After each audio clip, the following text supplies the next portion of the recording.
Hi, and welcome to Thursday with a Friend. My name is Lawrence, and today we're going a little bit early, and I know there's some other competition, but my guest here, he had to go a little bit early because unfortunately he's an old man and he has to go to bed really early. So I'm like, hey, you know what? Not a problem. And a matter of fact, I don't hate the fact that I'll be done before midnight. That's not the worst thing in the world. But anyway, this guest here, he has got the only known legit picture of Tony Squatch from Joe Fest 2025. My special, special guest this evening is Wreckship 85. How you doing? Hey man, what's going on? Look at Tony Squatch photographer. I'm sorry. That picture is, again, however you hit it, the fact that Tony was turning the way that he was, and it hits all of those silhouettes and pictures that you uh see of the infamous Sasquatch is awesome.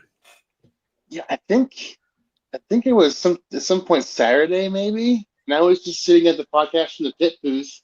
I happened to see him walk by, and I was trying to just be kind of cheeky, but I just kind of like whipped my phone out real quick, just snapped it real quick. I was like, "Oh, hopefully it turned out good," and it was great. It's so perfect. And between you and me, I don't think he's too thrilled that I bring it up at times. But I'm like, hey, dude, come on, Tony. You know what world you live in, all right? We are going to take advantage of our friends and rip on them as much as possible. God, I can't even go through my own chat and not see people take shots at me. So So next year, he'd be paranoid next year. oh, he is not like if you call him, like if anyone calls his name, he will be doing like there was no way he's turning his head at Gonna all. He's turn to gonna have like Batman Batman. '89. Yes, the he would just put on the Batman '89 cowl. He wouldn't even have anything else. Just like yes. So thank you very much for joining me. Yeah, Again, I had never, we never spoken until Joe Fest, and yeah. again, that's what's awesome about these conventions. I mean, obviously Joe Fest for us. I mean, I'm going to Assembly Required, codename Iowa. It's like they Mhm. can't figure out what the actual name is. I'm going there, and I hear it's very much like that. But I think Joe Fest is Mhm. it's so unique because everyone is just there all night and then just go back to your hotel room and then it's right back to that for for Mhm. what 4 or 5 straight days. So it was great to actually get to meet you. Yeah, There are some other things that probably happened that we won't bring up. uh, for legal reasons. there were a few things, and I just, I mean, um I don't want anyone to whip me or anything, so Uh, Indeed. so let me ask you, Wreckship 85. Yeah. Where does the name come from? Uh, I started my Instagram in, I believe, July 2023, and Shipwreck has been my favorite Joe character since I can remember. Because my dad was in the Navy for 20 years, uh, and it just I just was like, oh, just switch it around, and then 85 is the year he came out. So See, at first I thought it was. I thought I wasn't even paying attention to it. I thought 85 was maybe the year you were born, yeah, and then I was looking at it the other day, and I'm like, oh, I think that's supposed to be Shipwreck 85. Now I yeah. don't know. Did you know that I have a couple shipwrecks in my collection? I mean, I think I've probably at least seen it once or twice in videos. I don't know if you ever heard the story of the shipwrecks. I don't believe I had the story behind them though. No, I know, honestly, don't. It's so good Ed's not here. You've never heard the story about the I shipwrecks? don't believe I have. No, Oh truly. my gosh. Okay, people, we got to tell it again. I know this is not about me. Ed's not here, and neither is Matthew. Okay, quickly. So, in '85, Hmm. as a young GI Joe collector, it's Christmas time, Hmm. And GI Joes, if you put them back to back, you knew they were Star Wars or GI Joe, but you Hmm. could wrap them and they were like a rectangle, right? And I remember here I am. I already had Shipwreck, and I grab them, I open them up, and there's two Shipwrecks. And I don't even like Shipwreck. Like, he's one of my least favorite characters. And I put him to the side, and I grab another pack, and two more Shipwrecks. And I have four unopened. I still have one. No. I grab another, two more Shipwrecks. All right, whatever. And I'm not getting it. And then I grab another, and two more. So I have 8 unopened Shipwrecks. I have one. I don't even like the character. And I can remember looking up, and if looks could kill, my mom was just staring a hole through my dad. She was pissed. And I kind of went on to open up some more stuff. Dad disappeared, didn't think anything about it. Mom goes, "Why don't you go downstairs?" I go downstairs, and there's the USS flag in the box. Oh, So I was yeah. supposed to get the flag, and then I would open them. My mom assumed that I would figure it out, which I didn't. I was more of an annoyed kid on Christmas. Why? And my dad also served, I think, 4 years, 4 years in the Navy. Yeah. And I'm like, why all this ship? You need sailors. So Yeah. I honestly, God, I assumed everyone's heard. I thought everyone's heard it. If Ed was here, he'd absolutely be losing his mind because he's like, "Oh, here comes the story again." Like, I can't help it if someone hasn't actually heard it. I just assume by this point everyone has. Yeah. So one of That's the awesome. jokes is like, no wonder why I couldn't find any shipwrecks. The funniest thing is I still have 8 of them. Oh, I that's cool. got rid of one of them. I don't have one complete one. I'm actually missing his rope. So that's like the only, and I only have like one complete gun and one poly with with his claws. You'd think that I'd have them, considering you didn't play with them, like, but I don't. I must have like traded them away for stuff because when people would lose them or whatever, you don't really think about it. So, quickly, let's say hi to the chat really quick before we get into everything. And we got Steve Martin jumping in here. We got Cooter's Garage, GI Jetman, Hey. GI Bro, who you got to meet, and he's got the best guns in the business. Yeah. Joe Hunter 73, which we got to meet him. Yeah. I don't know if you met him before. U.S. Combat Dojo. We have Menhoza here. Action figure sold separately, which I don't know if you actually met him, but you walked by him 100 times. He had all those styrofoam dials.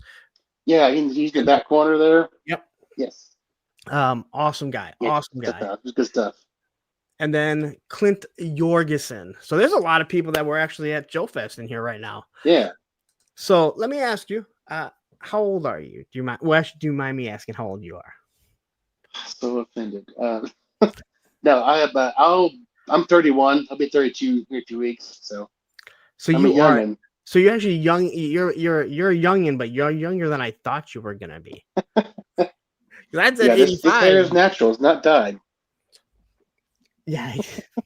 Yeah, mine's not dyed either. I had black hair. I mean, my hair was so black growing up. I can remember a girl asking me if I dye my hair. And when I told her no, she told me to stop lying. And I went, "Why would I lie?" She's like, no one has hair that black. I'm like, "Why would I lie to you if I dyed it? I'm not a girl. Like, I was in high school. Like, why would I lie that my hair is like that? I don't dye it." I mean, I didn't have the blue tint.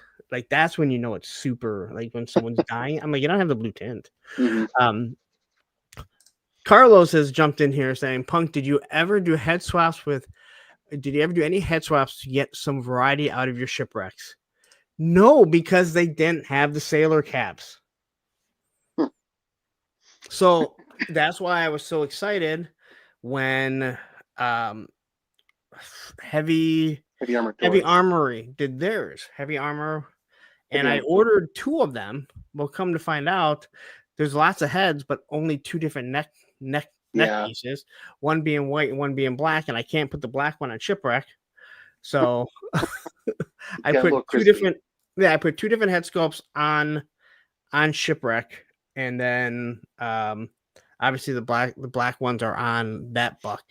Mm-hmm. But like that was like You should just sell the head sculpts because there's a whole bunch of us that need. I thought they came with necks. So That's just Link Talbot or something, right? yeah.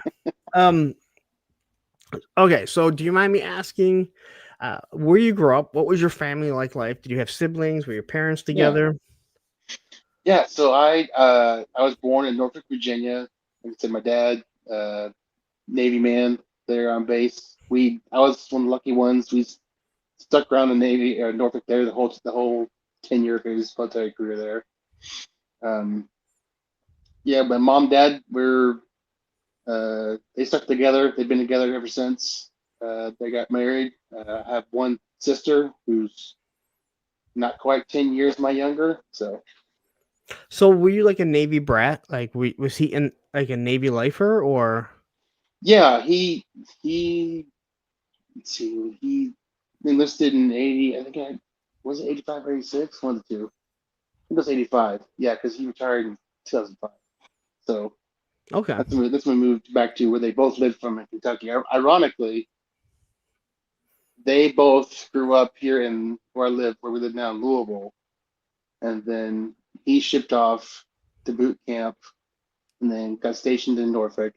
Came back one at some point one year, met my mom, and then she moved back with him to Norfolk. So growing up, then, like, did you say your sister was older or younger than you? Younger. Okay. So were you growing up on the base then? No, we didn't grow up in base housing. We were off base, but we were fairly close to it. I would remember multiple times going on base to see him and going on to whatever ship he was assigned to at the time. Okay. So no built-in play friends. Like you had to go out and find your own friends. Like we have to hunt for toys these days. Yeah, I mean, we went to we. I grew up Baptist and stuff, so we went to church on Sundays and such, and Wednesday night Okay. and all that. And so they were built-in friends that way. All right. So 31. God, that's so long ago. Um, I think I was just having my first kid at 31. 93. I graduated a year after that. Um, your dad is much closer to my age Yeah, than yeah, because I did meet him at Joe Fest, right? yeah. I thought he was like part of your crew, and I'm like, this guy's here. This guy here, like I was just going off on somebody. Myself and Ronnie trick shot, and I know. I asked him later. He's just like, I go, and this poor guy, he probably thinks this guy's the biggest asshole, and you're like, that's my dad. I was like, Dad just hello, his Mr. point, Wreckship. whatever.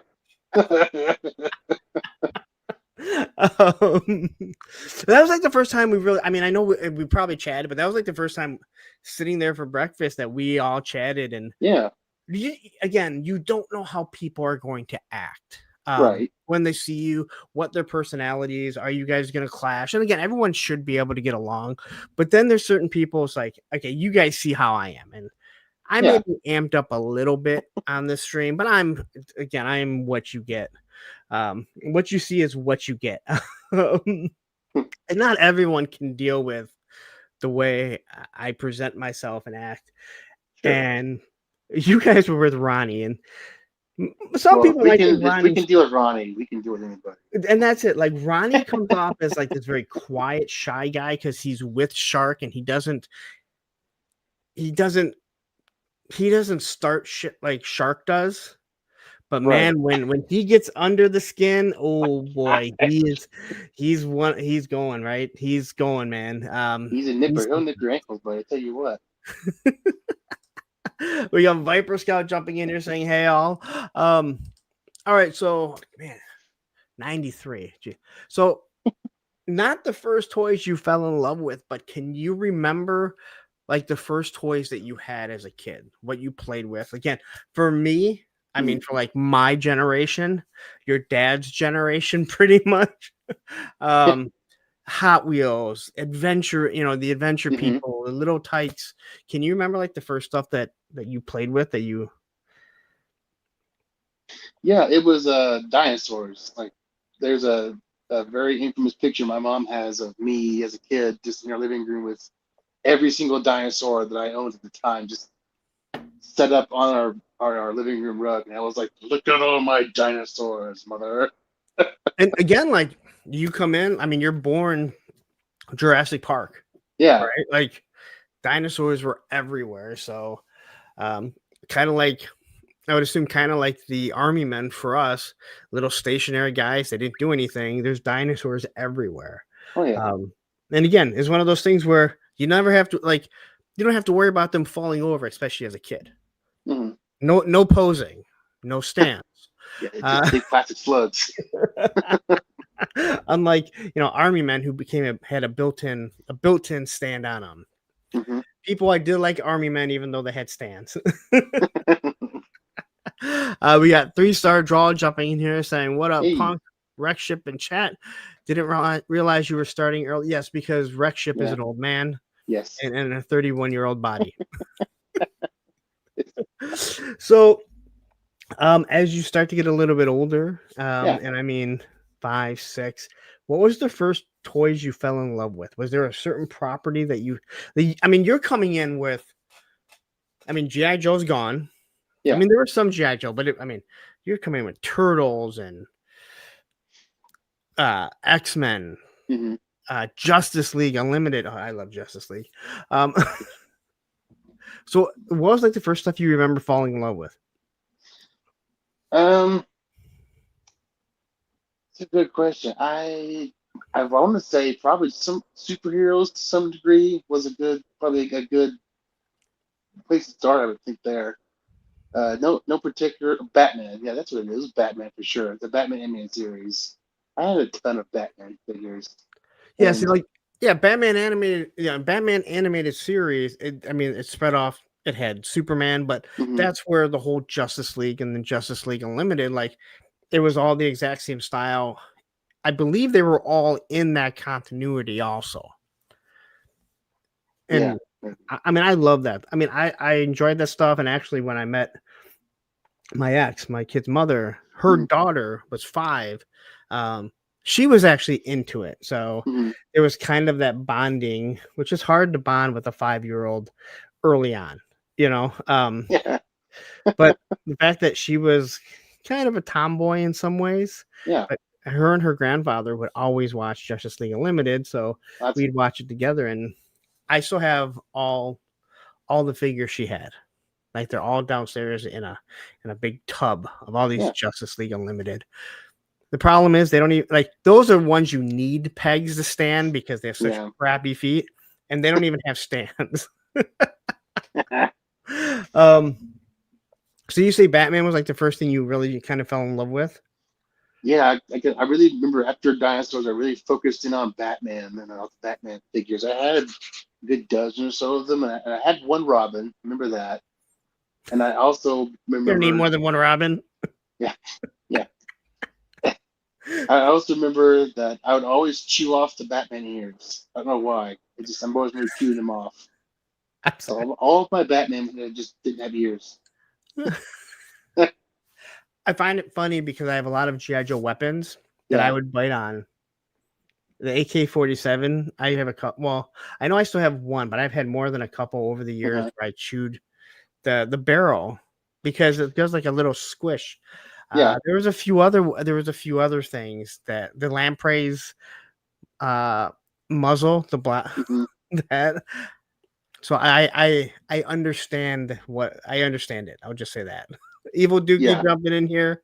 And again, I wish I knew why, and I also wish I knew not Yeah. only why I would, but that I did it. Like why? There's a lot of things that you look back, especially my age, with some of the stuff that I destroy that you go, I'd really like to have that today. Yeah. Right. I'd even like to just sell it. So I mean, you come in and you're born in 93. Hmm. So hell, by the time you even know what toys are, you're Hmm. past the power of the force 95, which brought so many of us back into this very inexpensive hobby. Yeah.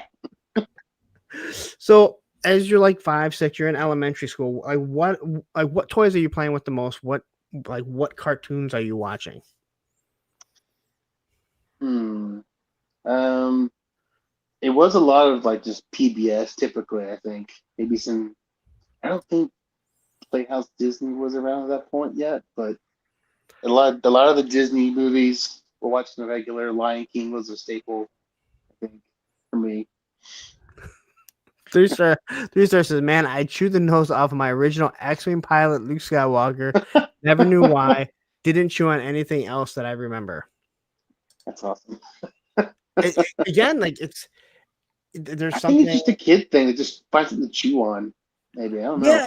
Yeah, and it was like again, like it was the squishing.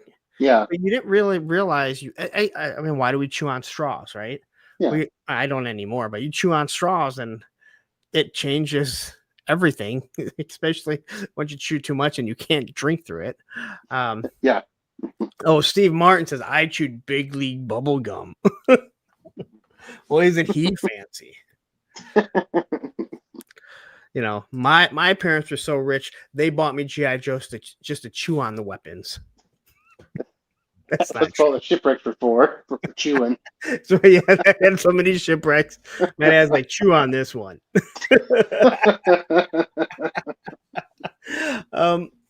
So you said a lot of Disney stuff. Yeah.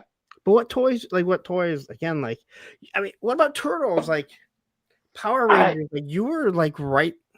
Yeah, weirdly enough, so part of it does have to do with my upbringing of being in a very fundamental Baptist place, Okay. home. So a lot of like the Turtles and Power Rangers, it just wasn't exposed to it.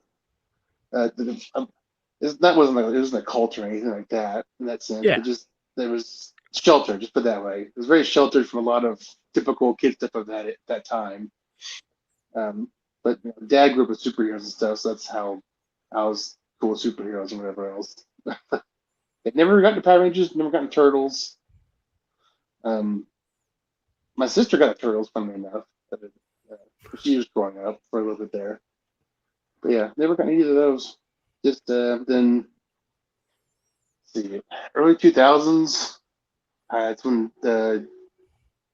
was when the GI Joe line kind of started back up, right? So that's when I remember going to the PX store with my dad and going to the toy section. And I'm like, oh, there's a GI Joe, because I did have 12-inch GI Joes Okay. for a while there. Like the newer ones. Like I know they did like version 4 Snake Eyes, or are you talking about like old ones your dad might have had? The newer ones. Okay. Dad had the Adventure Team ones at one point.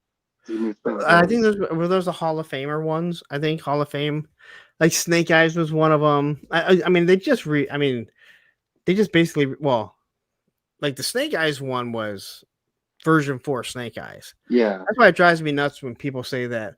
I don't know what Classified's doing. I've never seen it. Snake Eyes. Like, just because you haven't seen it doesn't mean you can't Google it to figure out what it is. Yeah. That one's been around for quite some time, and they've done many iterations of it. Yeah, no, it wasn't any of the particular like named characters. It was like the generic ones. Okay. Like it was most of the ones. It was just like the white guy with the shaved head. It was most of them. And then I remember Dad giving me a African American like submarine crewman. Okay. But then I was rough with it and broke the leg off almost immediately. And so he just kind of sat around injured the whole time I used him. You don't need 2 legs on a sub. Yeah, like Dad tried drilling the peg out and sticking a little rod in there, but just it didn't fall out.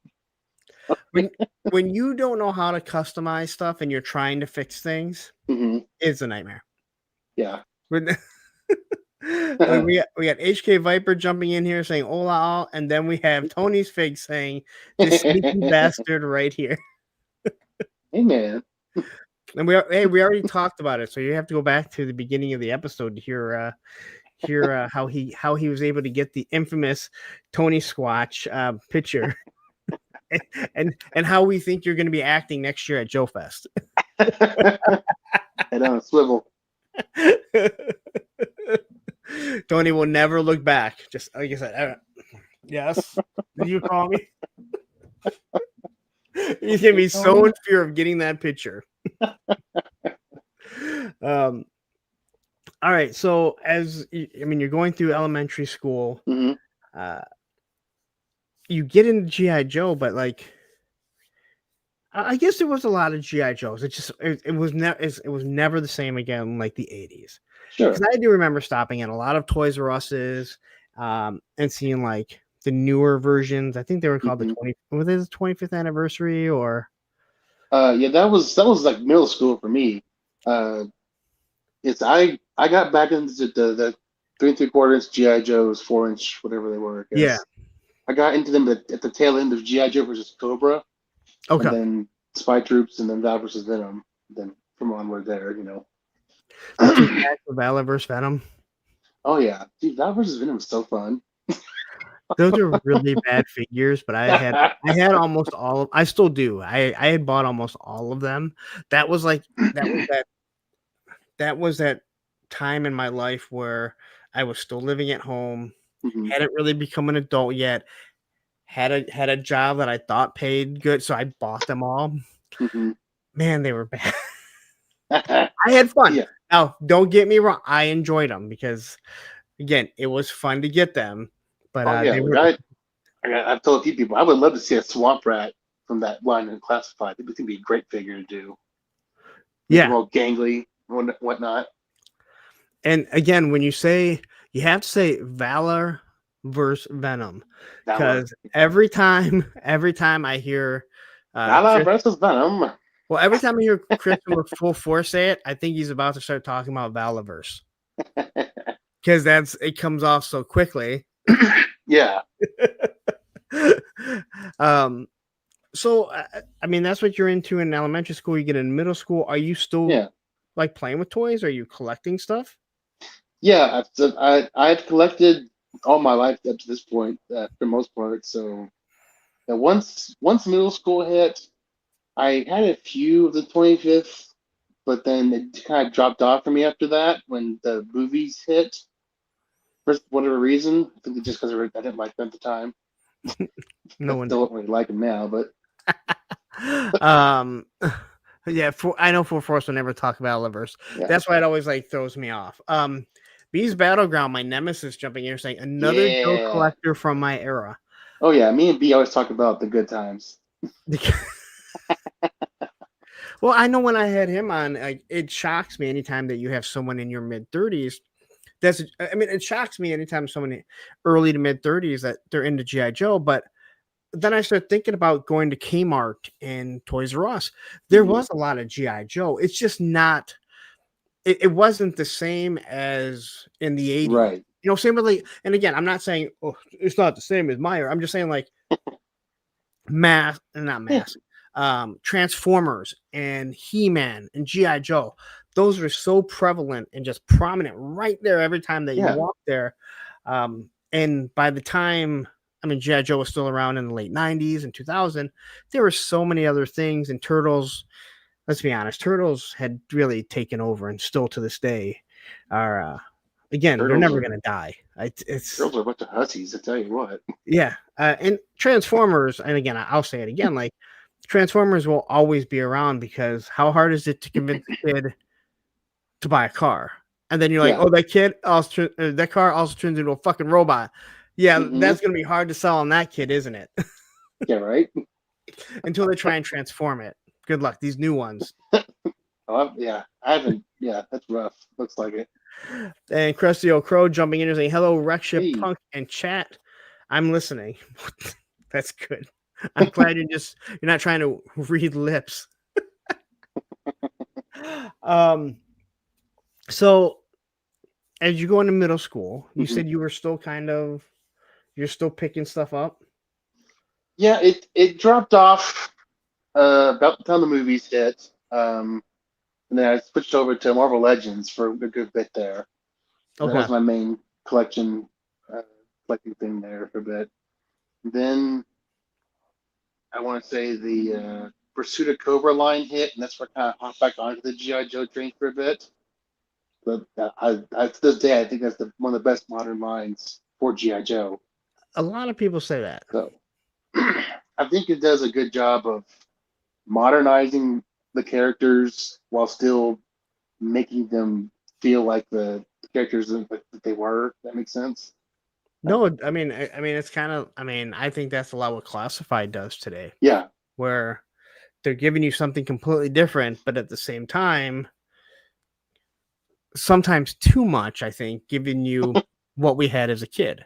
yeah, And again, I like it, but I also would like to see an advancement. And I think eventually we'll get there. But anytime they try and change yeah, something, people throw a yeah, fit and they're like, "That's yeah. I not what know. I had in the '80s." I'm already hearing people complain about, and I don't have them yet. The slice and dice, and they're like, "This isn't like the originals." Yeah, mine comes tomorrow. Sheesh. Yeah, mine are somewhere. DHL Yeah, is delivering them, so good luck. yeah, dude. DHL is terrible. It shipped out from Melrose Park on the 22nd. It went to Hebron, Kentucky, which is like an hour away from me, to some USPS shipping thing. And then within the same day, it apparently went back to Melrose Place. And then now it's back in Louisville as of yesterday. So now it's going to be delivered, or to this morning. Still be delivered to him. Like, why did they go back to Melrose Park? Uh, According to mine says that it left Melrose Park, yet it hasn't left. It doesn't look like, and it shipped out on the 22nd. Yeah. It took like over a So week to ship DHL out. hasn't even updated it. And once again, like DHL is literally like, we're gonna take this to the post office for you guys. You're gonna pay us. Like Yeah. they could have just dropped it off at the post office themselves. It's crazy. Yeah. So I don't know. I don't know where it's at because there's no real updates on the DHL site. And Yeah. according to the post office, it's still sitting there at their post office. Hmm. So it might be here tomorrow. I know it wasn't here today. Yeah. The shop app I have, it keeps a good track of that stuff now for me. So Does that track the it's linked up with my email. So if anything Oh, pops okay. up in my email, it'll track your packages and stuff for you. Well, this is tracking. I mean, this is actually track. I mean, I can track on DHL and on the postal service, and they're Yeah. both are like, "Fuck you! It's just gonna sit here." Yeah. And when it does leave here, it'll probably go to Stowe, Ohio, for 3 days. You know how much I love that place. Um, so as you go through middle school, and like you Yeah. said, you're still kind of grabbing stuff. You go into high school. How are Hmm. you still collecting? Did you move into comics? Did you get into sports? Anything like that? Yeah. High school was basketball all 4 years of high school and middle school there too. But it was I am not gifted athletic being the least bit. So I was very much a let's just talk to my friends on the bench for most of the game unless we're blowing either being blown out or blowing out another team that we put in for the last 30 seconds of the game. You could have been Even playing with GI Joe at that time yeah, right, exactly. and getting beat up. Yeah, I run all these suicides on the. Sorry, I shouldn't that word live air. Sorry, run all these I mean, particular drill. runs Yeah. on back and forth in the court multiple times just to sit in the bench, man. I'm telling you. I've never. I remember my dad. He used to always say to me, he's like, he's like, I don't care that you skateboard all the time, but I wish you would do other things to just experience other things. Hmm. And I had known, like, and again, I don't look back at it and I don't regret it because all I wanted to do was skateboard. So I don't feel Yeah, like I missed anything. But my dad wasn't into sports. So it wasn't like he was watching football on Saturdays and Sundays or was watching hockey or baseball, right? yeah, He does like baseball, but he's not that into it. And he really wasn't back then. So it was like there was none of that like, oh my God, I kind of got this from my dad and then I wanted to watch it. hmm, You know, he was working, my mom passed away. So, he had to figure out raising us while he was still working midnights, and I found skateboarding and that's all I cared about. So it yeah. My parents showed up to the games regardless, and they'd always cheer when I got in there and like, yeah, go Java. And it was like, and I've never really been an in shape person either. I've always kind of been a little the chubby side things. I mainly just played sports to stay kind of in shape through high school, and now that I'm out of high school, I'm really out of shape. and I have a bad ankle. I'm on Joe number Fan, 31. yeah, Joe Fan 84. Who Joe Fan? Just so you guys know, Joe Fan is not Joe Hunter.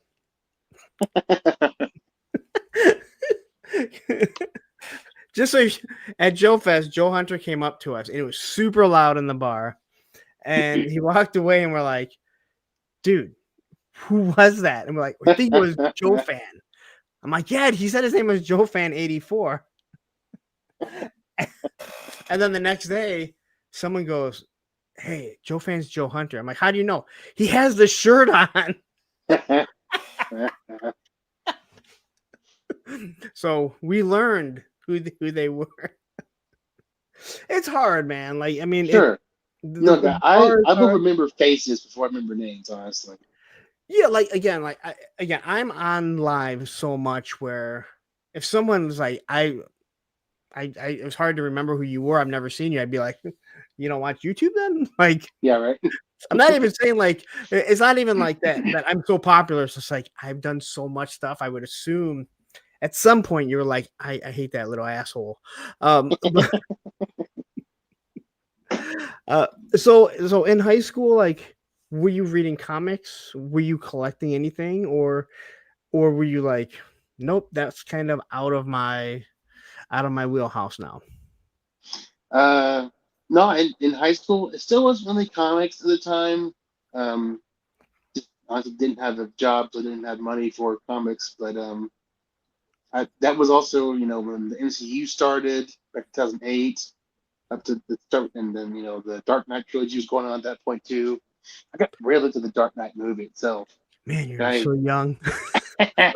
Like, like, like you said MCU, and I'm trying, and I'm like, what comic series was that? I'm like, oh wait a minute, you mean the movie? yeah, I grew up watching the Marvel movies, like literally grew up watching them. So No, and again, it's absolutely crazy to think where, again, yeah, I mean, I talk to more than enough people that are your age, yeah, but for the most part, and again, you were at Joe Fest, yeah, you saw the average age of everyone. yeah. I brought it down a little bit.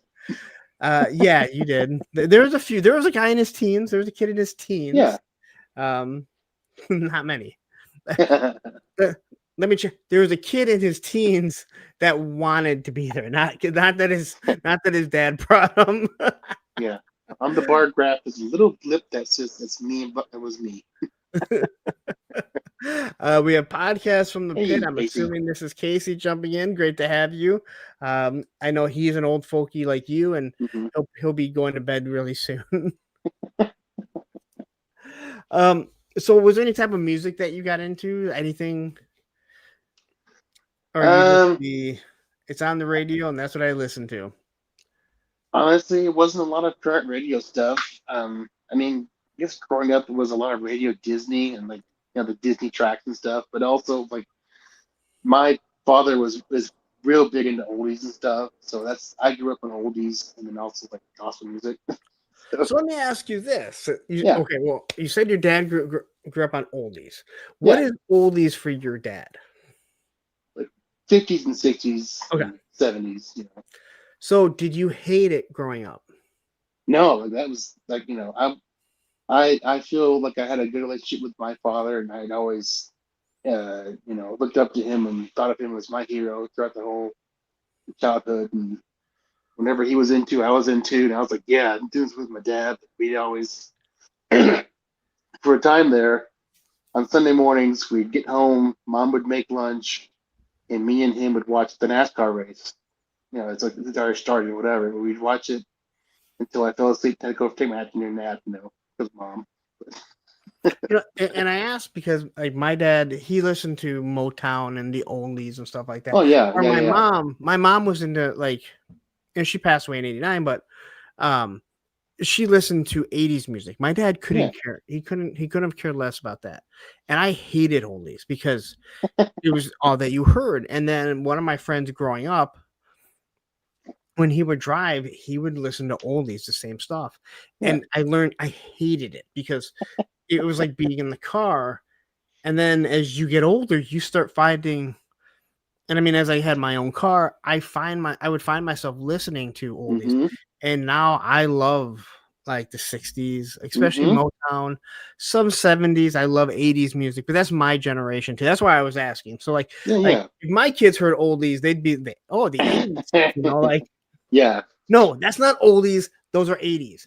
But the oldies station now plays like 90s and I feel bad for my dad because I'm like, I know he Yeah. hates this stuff, but like this is the station that he listens to. And it's oldies, and you're like, you hear Take on Me and you're like, it's not old. And Oh. then you're like, oh, wait a minute, it's 40 years old. Yeah, I got a big giant playlist on my phone for my work or whatever, just oldies music. No, Be and three I think decades. that's awesome. That's like, again, I hated it because that was all that I heard from my dad. And it's not like we had a bad relationship or have a bad Sure. relationship. It's just like you're younger, and again, I'm growing up. It's the 80s. Mhm. Run DMC is, on the air and stuff like that. That's what I want to hear. And my dad couldn't, like, he wouldn't be caught dead listening to that stuff. The only song that I could remember my dad liking was Amadeus, Amadeus. And I have and I can remember him being like, I actually like this song. He probably doesn't remember, but I do because he never liked anything. And my mom wasn't like, I love like Hall and Oates because my Yeah. mom, I'm sorry, it's Daryl Hall and John Oates. They're actually have Mhm. never been called Hall and Oates, believe it or not. Um, their name is actually Daryl Hall and John Oates. Mhm. If you look at all their albums, but like all that type of stuff, I love that stuff, but Mhm. I didn't back then. We'll just say that. Mhm. Carlos is saying my kids are good at cons for about an hour, then they're ready to move on. No, and again, that's where if they're in that age range, Mhm. you risk it. Like my son, because we're going straight to Orlando for Disney and Universal right after Mhm. Joe Fest next year. As of now, he's supposed to go down to Joe Fest with me, Mhm. but he'll be almost 20 at the time, so he can just wander off and do whatever he wants and go back into the hotel room, sit there and play video games or do whatever he does, which isn't work. Um, yes, Falco did Amadeus. Where is it? Yes. um, so as you go through high school, Mhm. do you mind me asking if you graduated? Yeah. I Did you graduated. graduate? Yeah, I mean, not with any honors or anything, but I graduated, so that's all that matters.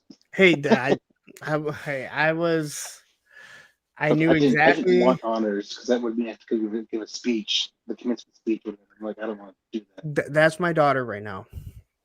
She is all A's, that. Yeah, and she doesn't that's like good for getting a her. B. Yeah. And it was Oh, funny. she's that person. No offense, she's that person. She's like, oh, I gotta be. Oh, No, she gets angry.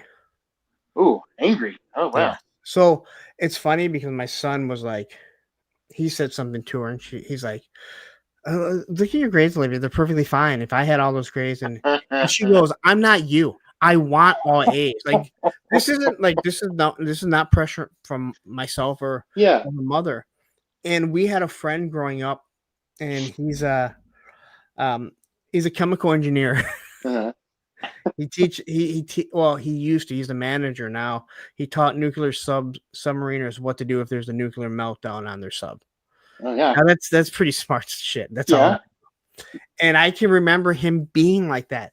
And when my daughter said that to Andrew, I went, "Oh, this is how Chris used to feel when we'd be like, dude, if we got half the grade you did, we'd be happy." And be like, "I don't care." And we're like, "Dude, calm down." At the moment he said that, I went, "Oh my God, this is how Chris felt trying to talk to us." That's good though. That's drive. That's a good sign that there's drive with her, and she's gonna do great things. She wants to go to the University of Michigan. She wants to be a lawyer. Like Yeah. she has it, she's decided what she wants to do. And again, I like it because it's not myself and it's not her. I mean, her mother would have put pressure on her to do well. Mhm. Um, but she doesn't have to. Yeah. This is all on her for this drive, which I love, right? Because Mhm. that's what you want for your kids. They have their own drive Yeah. to decide what they want to do. Um, so Did you go to college? Or did you go right into the workforce? I did go to college. It was ITT, but now famously defunct and Is it lawsuited ITT. is it defunct now? Oh, yeah, it's been defunct for years now because they got, I don't know necessarily will know how it happened, but like they lost funding or something, and so they just went defunct. And then a few years later, I got it's a sign on with a bunch of other former students for predatory loan practices, and I've got a few checks out of it. So, So then, like, what did you go? What did you go to school to do? so initially, I signed up for like criminal justice degree, and then after I bought all the textbooks and looked them over, I realized, oh, maybe I don't actually want to do this the rest of my life. I just like watching TV shows about it. Oh, I went back to the student aid person. They're like, oh, okay, yeah, no, sure. It has school year hasn't started yet. So we can switch your major real quick. It's not a problem. We'll refund you the book. It's fine. And on top of this, a sub layer of the story is my dad, because he was active duty during 9/11, he got 3 years of free education from the government wherever he wanted to. And so that was actually the reason I was going there in the first place, was because he was free ride to college for 2 years, 3 years, whatever. And so I switched my major to drafting and design technologies, which opens up a whole different range of things depending on what you want to do. I wanted to go for architecture. That hasn't worked out yet, but we can talk about that here in a little bit, I guess. But anyways, so I asked the student lady, like, can this benefits be transferred to his dependent, me, at the time? Oh yeah, sure. That shouldn't be a problem. Blah blah blah. And so like we get to like a month into the schooling, and they're like, okay, here's the bill. You owe this much. Shouldn't know anything. Like, oh yeah, no, well, yeah, you still owe it. It turns out that there's like some clause in the bill, go figure, that there's like some little clause in the bill that if you weren't active duty as of this date, then you can't transfer your benefits. Wow. Yeah, my dad was. I remember my dad furiously yelling at like the VA lady or something, like trying to get her to explain to him why the money's there and the money's there for him, but the money's there not there for me. He was so fit to be tied. And again, the worst part is like who your dad was mad at had no, they were Right, just a messenger, just like hey, right, it's what the computer tells me. right. So I mean, I did finish up my degree there, got associates in that thing, and best part was I did get a job right out of college, so I've been there for ever since. It's going on 11 years now. So Oh, I thought you were gonna say like 3 years. no, I'm there and I'm sticking around there. They've treated me well for the most part. I don't Well, I have to figured only 3 years, even though you got there right after college, considering you're like Yeah. you're like 12. Now you worry me because you said something like you used to love watching all those shows and then you read through Yeah. the books. My daughter loves watching all those law shows, Yeah. and now I'm like, oh man, she better not sit down and look at all those books at if she goes to University of Michigan and she wants to and she should have the Hmm. grades.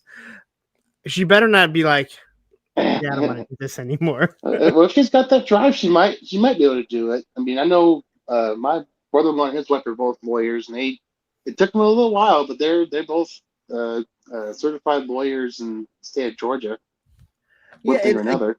again, for me, it's just like I hope, um, yeah, she has her drive, and that's what she Sure, wants to do. And she said, she's like, I cannot be. She goes, I cannot be a defense lawyer. So I sure. cannot defend people. Like I can't. If she thinks that they're, if they're, uh, she thinks that Oh they're, yeah, if they're guilty, I can't defend them. yeah, yeah. Like, And that's one of those things where I'm like, I understand And I tried telling him, like, even if you did, a defense lawyer is not to defend someone; it's to present the facts. Right, and to With that present them in said, such a way that it either softens the blow of what they did, or it at least puts doubt in the jury's mind. yeah, and again, I'm I fix copy machines, and I have a Yeah, lot of lawyers, and some are and I've talked to some of them, and I'm like, I don't know how you do it, and they're like, and they're usually not lawyers I'm talking to, and they're just like, their job is just to defend. They're there to just give the facts, make yeah. sure they have. And I'm like, I understand, but all right, and I found I did something new. Mr. Roper jumping in here saying, "What up, Hey, Wreckship?" what's up, I've man? never seen Mr. Roper. You are new. I even checked, so I have this now. Wait a minute. Oh, wait a minute. You gotta understand, man. I never even saw these assholes before.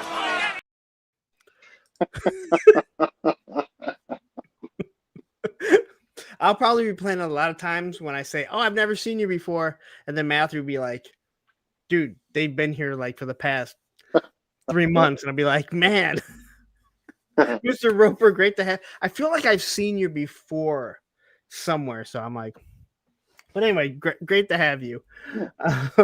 Kind of, I was so excited to see. I'm like, that's why I was looking over here. I'm not ignoring you, Mike. No, you're good. I can ramble. It's fine. So you're okay. So you end up going to.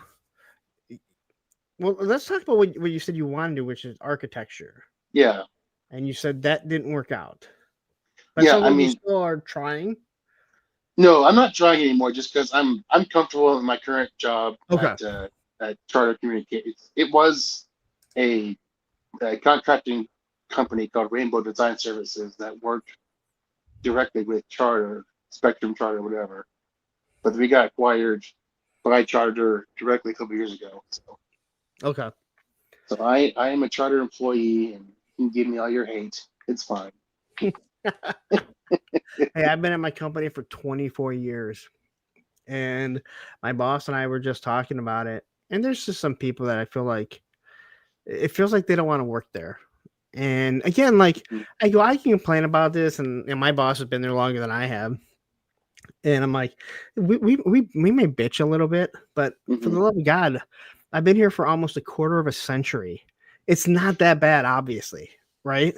Yeah, there's ups Yeah. and downs to every job, and I, I'm not the kind of person that subscribes to you gotta work at a job that you just love, because I just don't think. Well, again, it's hard to find a job you fully love, but you should Yeah, it's enjoy what you're doing, or maybe sure. I enjoy what I do, and I'm good at what I do. But there are Yeah. some days that I'm like, especially when I see the calls, and I'm like, oh, I don't want to deal with this person.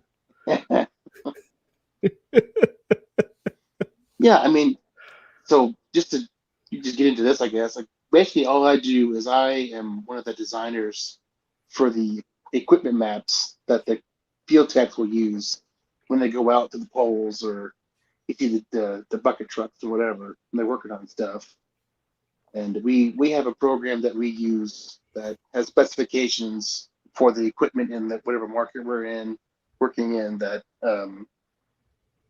you know we set the stuff, we set the frequencies and whatnot to like the worst possible scenarios. That way we know it works in the Oh, field if it works in the okay. program. All right, because yeah, we were kind of talking about that earlier before we started. Yeah, You asked it me about the it's fun. yeah. I mean, if you again, I think you do have to enjoy what you do, and there are people that don't. They just go through life miserable, and there's some Hmm. people that say, I don't really. I mean, hey, it pays my bills, and I'm just there to be from 8 to 5, and then I go home, and I mean, yeah, you know, that's me half the time at least. yeah, Pays the and my bills. my boss, not the owner, but my boss, he works 7 days a week. He's there. Hmm. He's there before anyone. He's there after everyone. Um, but he lives for it. Like Yeah. I mean, he'll say that he doesn't, but you're like, yeah, he loves. Hmm. I mean, he loves the position that he's in. Where I'm like, hey, I work 8 to 5. And when I leave, I pretty much have shut it off. I still obviously look at my Mhm. calls.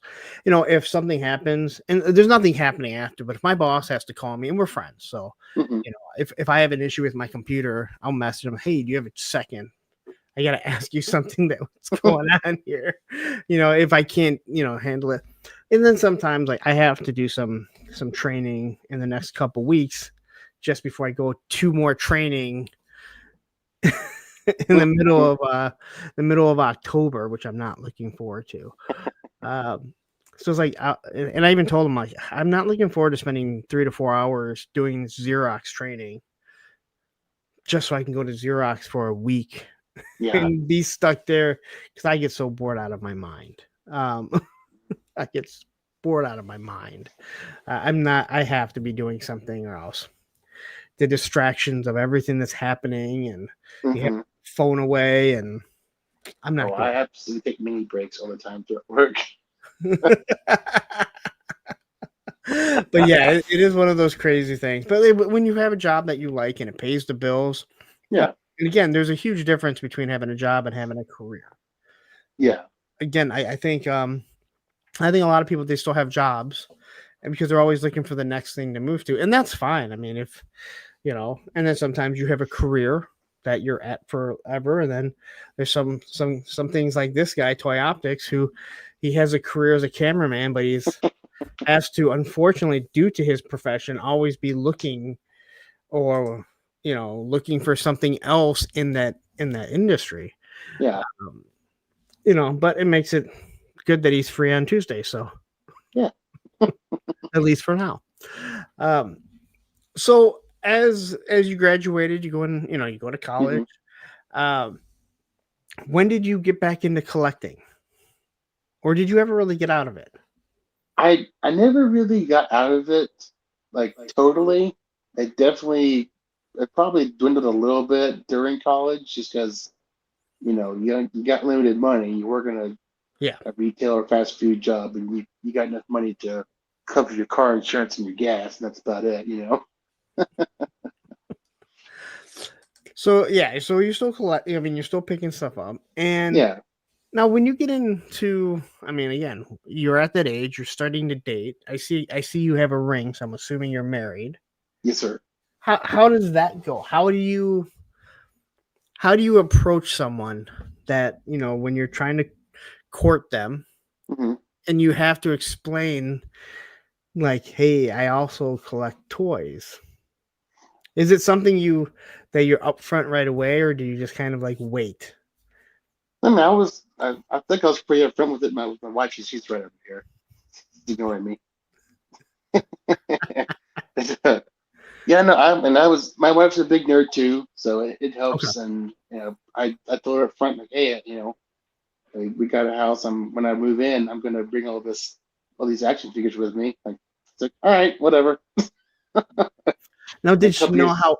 Well, I mean, but did she like how bad were you when you first married? Like, how uh, into it were you, or was it just like I have a little bit? Yes, Carlos, so I bring home 6 figures a month. You're right. yes. Well, Probably right more. now it feels like that. Yes. Probably more. So yeah, when we first got married, I was still doing the Mesco 112 line there. 'Cause that's what I got into about 2016. I started real hard into the Mesco line there. When I got money in my pocket, I could go into the premium lines a bit more. And so I had all the Marvel ones. I had a few of the Gomez ones. But yeah, so I brought a lot of those with me initially, and then about 2021, I think somewhere around there, 2022 maybe. I did a hard switch over to classified, and that's basically been where I'm at ever since. Now, with all the Mezco stuff, Yeah. how many times were you tempted within a fight with maybe she was your fiance at the time, Hmm. your girlfriend, your wife? How many times were you at the point that you wanted to say, all these figures are worth more than everything that you owe? No, that was never a thing for us. Wait, she's in the same room as you. It's okay. No, it truly wasn't. We we so funny story about how we had met through just kind of like as acquaintances through the church we were both going to at the time, and we had talked here and there just casually, hey, man, and finally, my best friend, he just kind of was like, he swears he didn't approach me this way, but I remember very, very vividly what he said to me, and him and his wife both approached me one night. It's like, hey, hey, hey, John, she has been dropping you hints, man, and she's just really confused that you haven't picked up on the hints yet. So you need to get with it, man, and figure this out. Whether you want to take her on a date, you need to like address it with her like, pronto. And so I was like, well, all right then. so, so I just cold turkey texted her, all right, so when we going on this date? Not even a hello. Just we just going on this date. And in her side of the story, she tells that she's like, she just gets this random text from me. And she's super confused because according to her, she was not dropping hints. She didn't know some of people think she was dropping hints. Wow. And so that sounds like my guest from last week. Yeah, so apparently what happened is a few of our mutual friends have been like scheming behind the scenes to kind of put us together here. But yeah, we went on a few dates, and then we dated for about 9 months, roughly thereabouts. I proposed, and then about a little over a year later, we got married. So wow, that's pretty quick. I mean, we were both in our very late 20s, early 30s at that point. So we're established in our careers. You're still in your early 30s. Yeah, Well, we both know what we wanted, so. Now, do you guys have kids, or are you looking to have kids? We would love to have kids at some point. It hasn't worked out yet. Okay. And I will tell you what I have told so many other people: collectors should not have kids because we will obsess when they don't have everything, when they may not care. And I've said it before, like my ex, like her daughter, and before we had kids, there's these Care Bears, and they were only place I remember them was at Walgreens. Yeah. And I think there was 9 of them, and she had 8, and it drove me nuts. I went all over the place. And I remember Susan being like, she doesn't care. I'm like, that's not the point. The point is there's 9 of them. She has 8 of them. Right. And I can't find the other one. And I never found it. And those Care Bears are probably in the garbage somewhere. I don't believe she kept them. I don't believe that I have them. Though I never know how. I mean, I have so much stuff, and I actually still have a lot of her stuff here. So yeah, the fun part of all of this is that a couple years into our marriage here, she got married like in 2021. So we've been married for not quite 5 years, 4 years this month, or this year, whatever. So a couple years into it, she finally started collecting Star Wars figures with me, Blackstone figures. So that was fun for her. Jay Astor says Larry was collecting Care Bears. No, absolutely. They were for her. About those bears. But believe me, I was the one that needed her to have them all. I don't even remember which one it was. But they were the exact same molds of the original ones. The other thing was about the Care Bears, I'm like this with, you don't get it with too many toys nowadays, but when you would move the Care Bears, because they just kind of move up. Yeah. They had that soft plastic. They make that pop noise when they've been sitting too long. And I absolutely loved it. I have issues. And we got Derek Hoover jumping in here saying, hey, we all washing our hands using toilet seat covers and mouthwash to prevent MS. Good. If you missed a Thursday with a friend with him, then you don't understand the whole MS thing. But his stepmother Susan basically said you could just end up with you could just come down with MS tomorrow. Oh, I don't think that's how MS works. I don't know. I'm not a doctor, but I don't think that's how it works. Izzy Trevi says, I blame my kids for missing out on Fin Fang Foom build figure wave. Hey, those kids get in the damn way. I know they didn't ask to be born, but damn it, they need to learn quickly. All right, I have priorities buying toys. That's a made to order thing. Hasbro needs to get on and make that again. That's just me. Yeah. So like, what type of stuff does your wife collect? Like, what is she into that? Yeah, so she loves Star Wars. She loves the Fight and Proper expanded universe before Disney bought it and took it over Okay. and threw it on the garbage. But Wow. Tell me how you really feel. that's her words, not mine. But Tell her I agree with her. yes, Well, I take that back. I agree with her Not all- too. It's just Not all the stuff. no, but a lot of it's just not good. It's There is some stuff that I really like. yeah. That trilogy that they did was so. She just gave me a look like wait.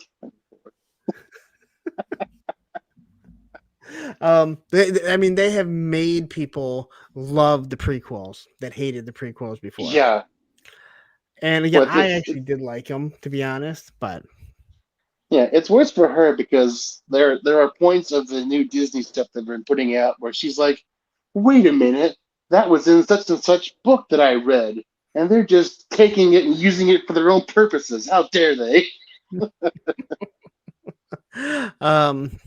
Stephen Martin says, I feel your pain, Punk.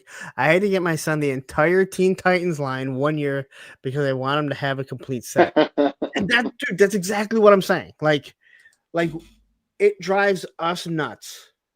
All right. Because yes, we want them.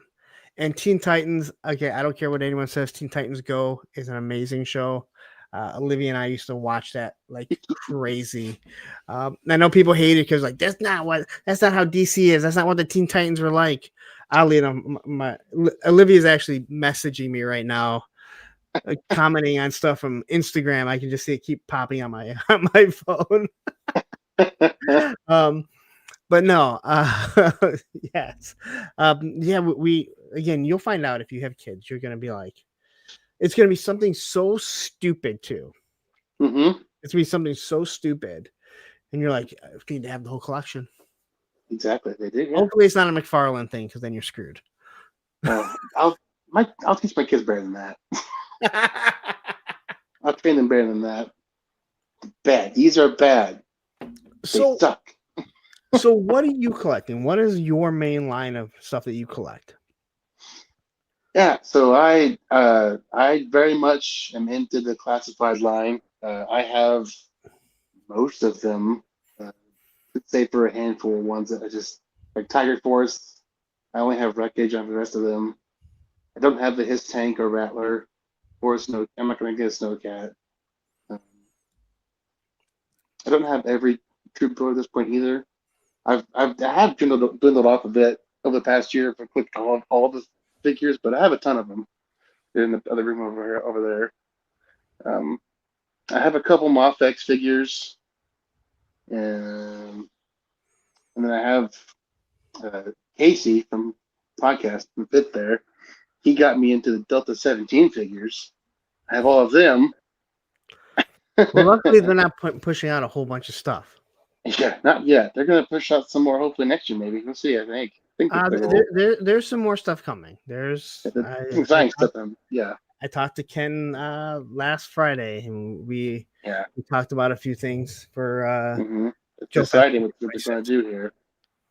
Yeah, it's okay. Yeah. I got Casey to do classified again, so it evens out. Oh, really? Because he kind of bitched at me because I was doing all the Origins. Yeah, figures, and he got into Origins because of all that, and then I stopped. I'm out of the Origins. Like, I'm more than happy to be out of the Origins. Other than Moss Man, because Tony loves Moss Man. I'm like, all right, Tony, I'll always have Moss Man on this polar bear right here. Hi, Tony, I love you too. Oh no, Tony, I know you're watching. And it was confirmed today that I guess there might be some more Moss Man commercials and stuff for the Punkathon coming, so just be prepared. I totally lost my train of thought. So are you in the you said you were in the, like Marvel Legends, anything like that? I was for a long time there. I'm not anymore. Uh, I have a good handful of like the civilian type figures when I need them for photography shots, but even that's kind of dropped off here lately because I don't. But I Marvel take Legends photos has at my gotten so desk good. typically, but do what now? Sorry. They've gotten so good recently. Yeah, I know. I don't have the financial uh, ability to get both lines or And you rent know the what? space. And again, I was talking to Crow about that, and again, I feel like there's a lot of people they see what maybe the guys on YouTube or Instagram are getting, Hmm. um, and they feel like they have to keep up with the Joneses, and sometimes I feel like some people aren't um, Oh yeah, being financially responsible. It's like you don't always have to get everything out everyone else does. Uh, yeah, again, these are these aren't necessities. oh yeah. This is your For hobby. sure. So it's nice to hear. It sucks that you can't, but even if you could, sometimes you got to look around and be like, do I even have space? Right. Yes. The Not space and money is the two biggest things. They're just holding me back, you know? if you would have told me that I'd run out of space a few years ago, I'd be like, yeah, right. These these little 4-inch figures, yeah, those 4-inch figures, they ran out of space. They take up space pretty quick. You're not careful. Yeah, especially when you have a flag. Yeah. Thing just sits in the middle of the room, and it's like I had to keep I've walking only seen around a this. flag in person What one time. was And it? it Joe was, Fest. That guy has that 7-tier one. I oh, heard well, yeah, I guess 7 tier. that's true. But like, there was like an exhibit on toys at like a history museum here locally a long time Okay. ago. And the local man donated his for the exhibit. Oh So wow. that's my first experience to it. And I was like, "Whoa, this is a huge toy." Steve Martin asked, "Is it just that Mossman figure, or the character that Tony hates?" No, he hates that Mossman figure. I think because he looks so much like Tony Squash, and Tony he feels like he's looking in a mirror when he sees the flocked Mossman. Where's that custom figure at, Tony? Where's the Tony Squatch figure at?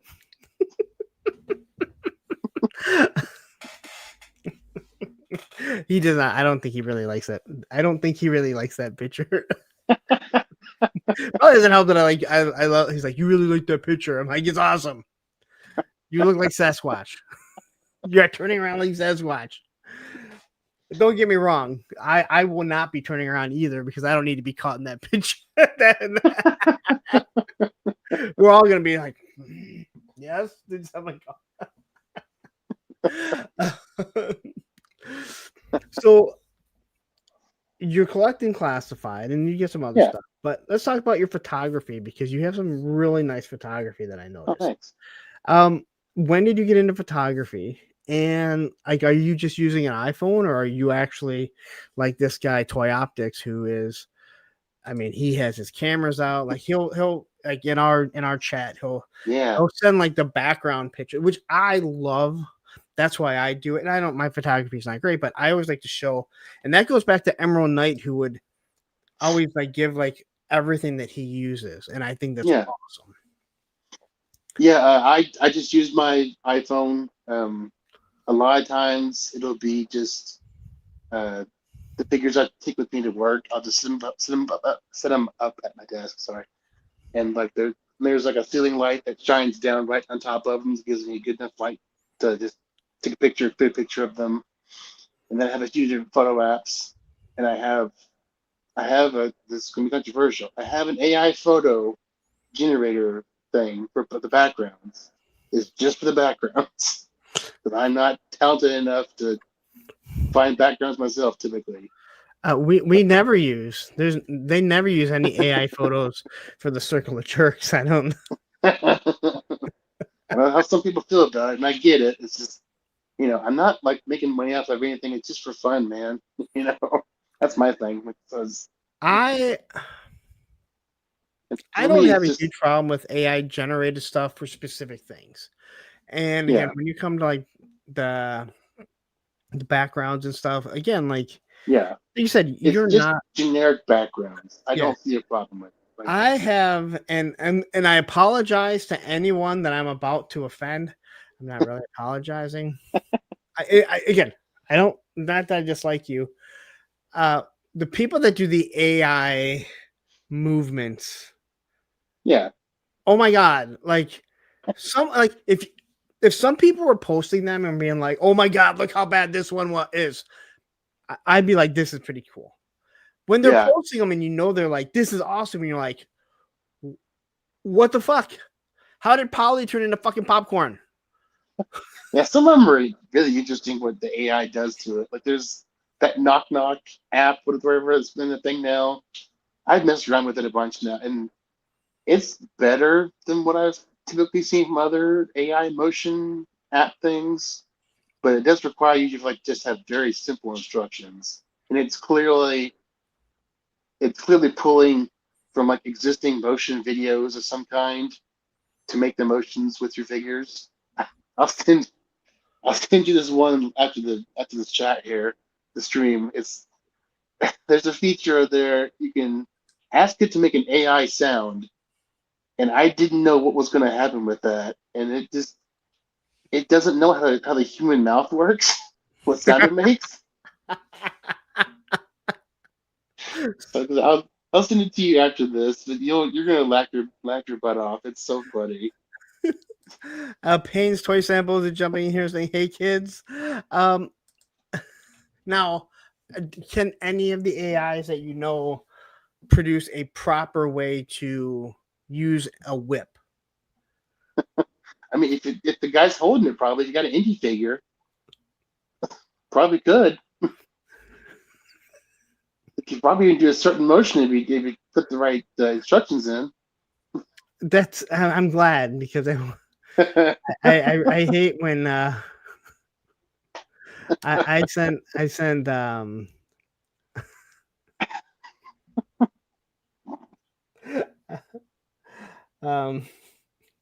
I sent Aaron a this girl that's dressing in this 19 or I think 2001 maybe. I don't think it was 93, but it was a Michelle Pfeiffer Catwoman, and she had a Mhm. whip. Oh no. I sent it over to him.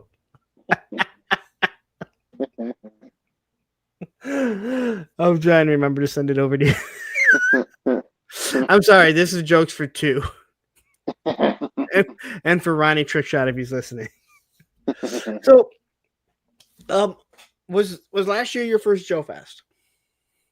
2024 was the first year Joe Fest, yeah. Okay. But this was 2025. Yes. So you went to two then? Yes. Okay.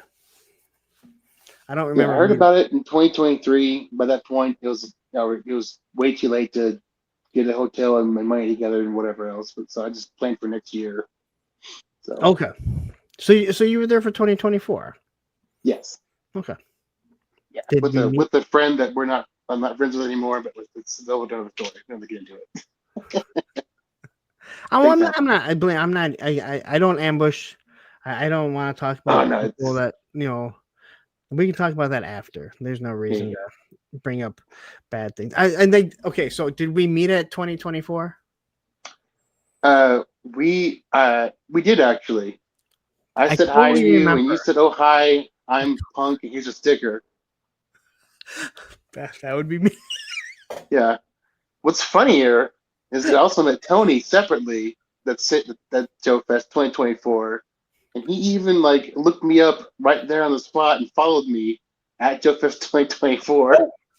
Actually, okay, yeah, I think I kind of remember because there were so many people in 2024. Yeah, There were so many people in 2024 that we were like looking people up. yeah, But again, like it's so large that yeah. That first night, it's crazy. Like you're trying to you're trying to say hi to all your friends, and you're trying to see yeah. who's new and who's saying hi to you and whatever. And I think that's like I think as if you continue to go to more, which I Mhm. hope to go to every single year now. Yeah, That's same. as of now, that's my that's the one trip I want to do every single Mhm. year because I've made so many friends. Mhm. So it's much easier to now to go now. I could go by myself with no one, and there's so many people that that you've met and you've got to Mhm. know that you're not going to feel like you're sitting, all by yourself for too long, if at Yeah. all. Yeah, I that first year I got so good at giving those stickers away. Mhm. I felt like the biggest shill, like whipping those things out, and I'm like, here, I have a sticker. I still have stickers from 2024. I ordered the Roman one, and Mhm. I ordered some more for this year. Mhm. But I didn't give out nearly as many this year. Yeah, I brought like 100 stickers with me. Just I don't know how many of them needed, but that's not a good solid number. And I gave away about 60 of them, I think, at the show. So, 2024, I bought 700 stickers. whew, But understand the yeah. reason why I bought so many was I was using PayPal credit, and Hmm. after $100, Hmm. um, it was 6 months interest free. So then I just have time. So, and since it was the first thing, like I think it was like 300 for like $30, Yeah. and so I had to keep going up, and then and then by the time I just went over 100 with all of them, it was like Hmm. 700. So I wasn't Yeah. like I'm so popular. I know people can be like, sure, that's not what you were thinking, but I still have some left. I still have some left. Yeah, whatever. I'll have And some to bring next year too, and then I'm trying to think of a new sticker for next year just to have something different. I'm gonna try and do that every year. Is just have at least one different one. Yeah. Obviously, my base one. I mean, that's the main one that everyone Hmm. knows. But I want to do something different. But no, that 2024, I left them like on tables, and people are like, "It's great advertising." Like you're Yeah. leaving but I'm leaving like 20 or 30 on like the table. Yeah, it's Yeah, so it's many funny. of them. I left a bunch on the podcast and the pits table over the weekend. Yeah, you did. And we're already planning on Um, doing that again next year too. Like me, Joe Hunter, Jetman, if he can come, we're all planning on throwing our stickers on their table. no, Steve, I'm telling you, Yeah, dude, uh, it, come it's on now. it's such a good time. And again, I know, um, I know we talked about it, and I feel like people are so like they got so aggravated hearing about Joe Fest, Joe Fest, Joe Fest, but it's like it's just something very special because especially if you stay in the hotel, Hmm. you're there for like 5 days, and you're there with all people with all a common interest, Hmm. not just GI Joe, but toys in general. And Yeah. the staff is great because they just let you hang out till 3, 4. They don't care because the whole hotel, and it's a large hotel and a nice hotel. Hmm. We're not in some motel that you're like, It's the Motel 6 in the outskirts of yeah. town. Um, and it's just like it's a rotating different people, and you're talking, and it is weird because the people upstairs is like a completely different vibe than the ones downstairs. Hmm. It's and again, it was weird because when I was talking to the guys upstairs, they said, well, they looked at this as more like a swap meet, and they're like, assembly required. That's the hangout. And I'm like, wow, I feel completely different. I haven't been to assembly required, but I was like, I feel Hmm. completely different. I feel like this is like the meet and greet and everything. But that's when I was like, I was kind of comparing it. I was like, all the people upstairs are the old JoeCon guys, and they Hmm. were there to get deals. Everyone downstairs, for the most part, are the new YouTubers, the new people coming into the actual YouTube scene. So we're seeing this show completely different than what they see it. Yeah. But the one thing that is just across the board is that everyone has such a great time. Oh yeah. Yeah, that swap meet every night's crazy. Well, you go home because you said you live right down the street. I thought, right? I think No, I no, uh I'm sorry. Action figures sold separately. I think he oh, lived like right down the street, like 15 minutes I think he said. So they go home like Yeah. every night. It says, what about the people under the stairs? Well, that's us too, because you can be under the stairs.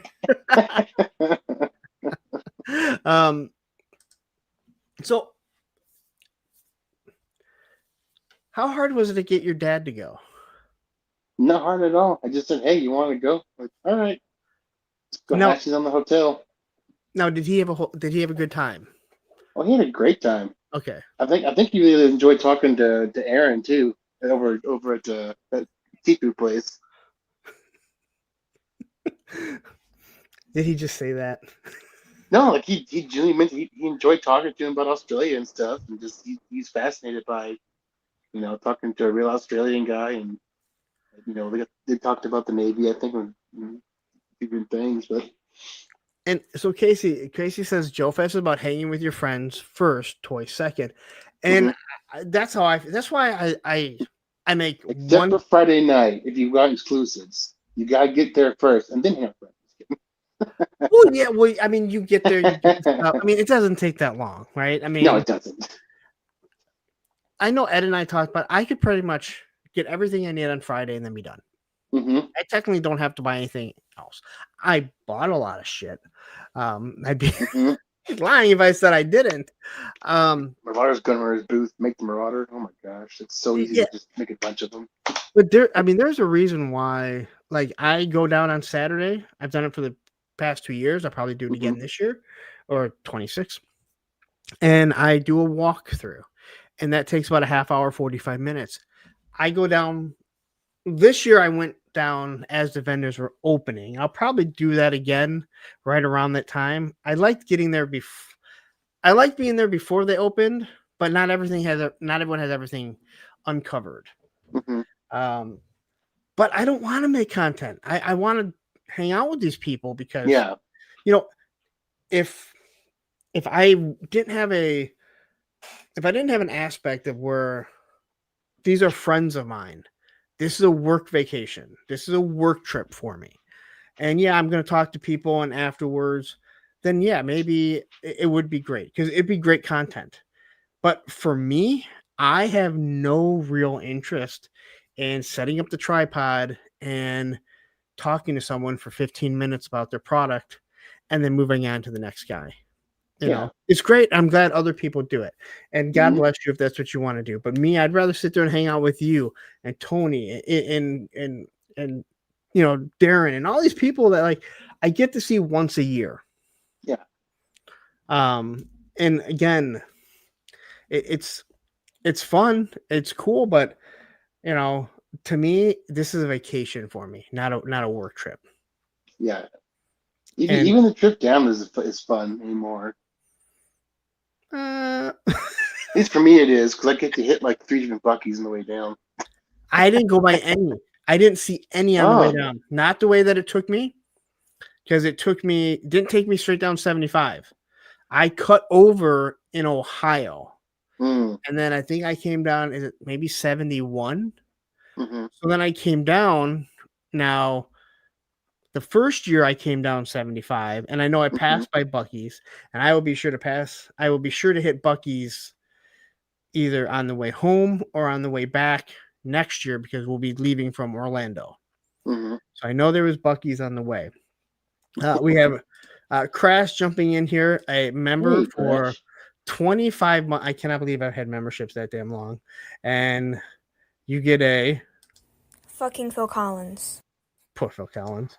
One day, his publicist will reach out and be like, what is it? And I'll be like, can I have Phil Collins on?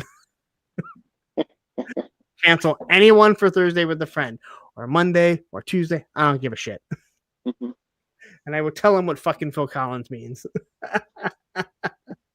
Okay, so Toy Optics is asking, is Buc-ee's like an even more redneck Bass Pro Shops and Walmart fucked and had an inbred baby? Buc-ee's it's not like Bass Pro Shop. That's not. I don't think it's a gas station. It's gas station souvenir shop. Yeah, it's basically just like if a gas station took a bunch of steroids and turned into like '90s Mark McGuire. If that makes sense from it, all the steroids. Um, I That's it almost feels like it's one of those not a swap meet, but God, what the hell is it? The and not a carnival, but place they sell beef jerkies. I'm trying to think of like a trade center, Gibraltar. yeah. And there's Yeah, kind of like a trading outpost of sorts kind of yeah, thing there. a lot of beef jerky. Yeah, there's a wall of beef jerky. They got their own line of different snacks and road food and whatever. And Crash says it's a gas station Walmart. that's fair. I mean, it's definitely a destination thing, and you need to go there at least once. Just experience one of them. Tatsi is saying the variant Flint is back up. Oh, So that thing. so it's not there's one out of every 9 they're saying we'll get that. Oh, So if you're ordering it thinking that you're gonna get it, look at it. It's that's one not a out lot of of Flint's every orders 9. then. Because if it's only 82 of them, it's 1 out of 9. That's not a lot of retro Flints being ordered in polls. I think they only said there's 89 of them altogether. Yeah, there's like 82 total. Yeah. Even still, I'm like, I saw someone like complaining about it. Like, how come you can order up to 5 of them at a time? That's not fair. You might not even get 5. You might get 5 of the crappy face. Like you act like you're gonna get all 5 of the variant card back or something. Like, calm down. Just pay the eBay price and be done with it because you're not getting it.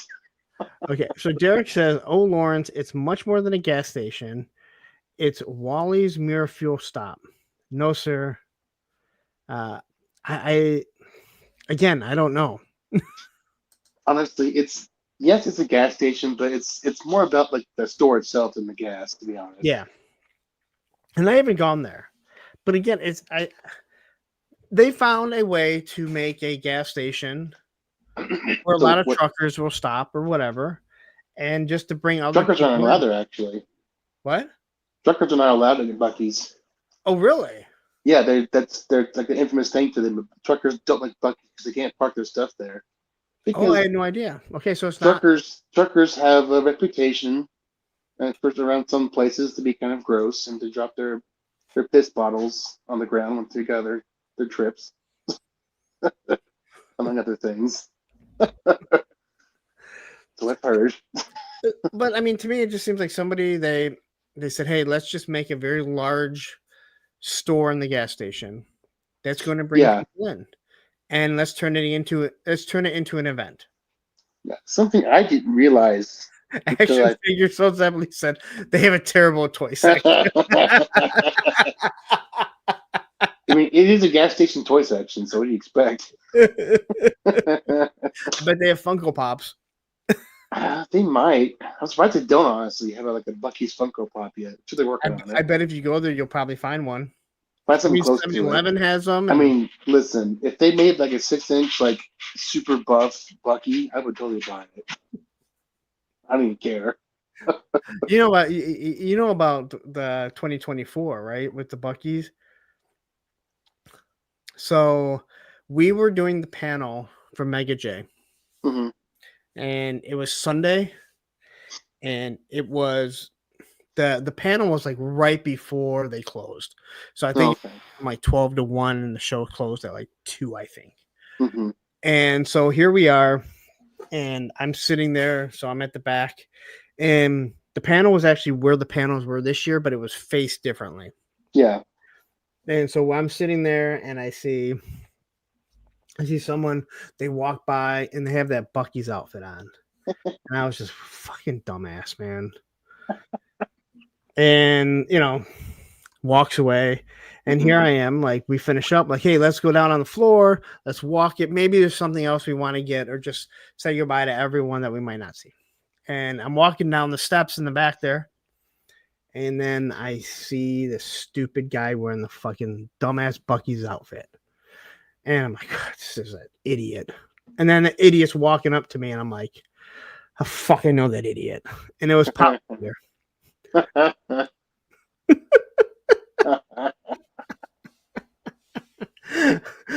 um, and his son has worn it. That thing seemed very hot too. Mm-hmm. It does not seem like it breathes very well.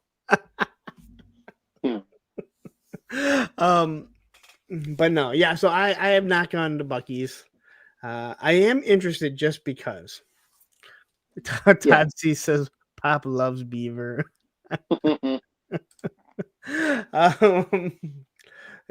Is he cray cray or dum dum? You tell me. He's your cousin. So who was it that you went with this year? Like who was the crew that you were going with? It was just my dad down there. My wife tagged along for part of the trip down because she was gonna drop in Atlanta with her brother. But yeah, just me and Dad from Atlanta onward. But you were hanging out with people, right? I mean, you had Yeah. I hung out with Casey and Eric and Matt and Wes for the most part, and then Aaron and Adam when they were around. They weren't trying to get Larry Hama's silent signature on something. I don't know.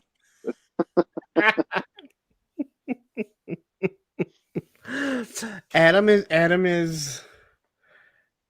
something else. He's all right. It's funny because Adam and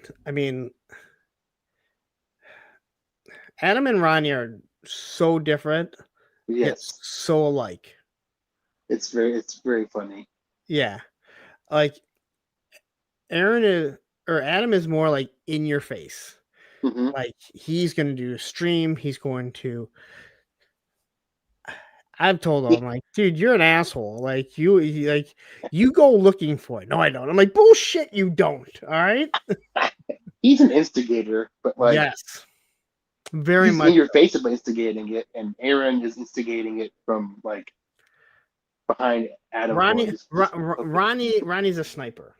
Yeah, he's gonna peg you off, and you're not gonna know it till after that he has infiltrated. But yeah, they're very much alike yet very different at the same time. And I had figured it out about Adam because Tony had kind of slipped in some of the things that he had said. I didn't know Ronnie was going to be there. Yeah, funny enough, the user one spoiled it for me like the night before. Okay, I'm not taking blame for that because and I even told Adam because Darren is going to say the same thing. 3 Star is going to say the exact fucking same thing, right? He's going to say, "Oh, you spoiled it." No. Adam said, "Hey, please don't post any of these pictures because I still want to surprise people." Yeah. I said, "All right, cool." And then either he posted it or someone else posted pictures, and Adam said, "Oh, it doesn't matter anyway. Go ahead." Okay, then cool. I wasn't going to post anything with them in it. And then someone had already posted it, but I guess because maybe my Instagram has more, I don't know. I got blamed for it. Go figure. I mean, he spoiled whatever, but I was still excited to see him, so it didn't matter today. Yeah, I think I think Darren says, "Well, someone spoiled it, but I saw it on your IG." But again, that is the only reason why I did it because Adam had literally said, "Hey, please don't post it. I still want." I'm like, "Cool, dude." Like, yeah. And I think, I think I talked to both of them about it. I'm like, "Would you do that again?" And I think they both said, I don't think that I would try and surprise someone again, like be a surprise, because there were other people that I think would have tried to make the trip. Because they don't know if they'll ever get to meet them again. Mm-hmm. So, Viper Scout says, Lauren spoiling our secrets, ruining Chris. Yeah, I think again the surprise seems awesome, Yeah, and then when you realize like there's a lot of people that not a lot, but there's a few people that may have went out of their way to make sure they go because they're like I might never be able to see you again. yeah, Again, because we're not talking about in the States. This is this is yeah. Their trip is not a short one. no, and I'm so glad that um they made a whole event out of it. Hmm. They went to Dallas.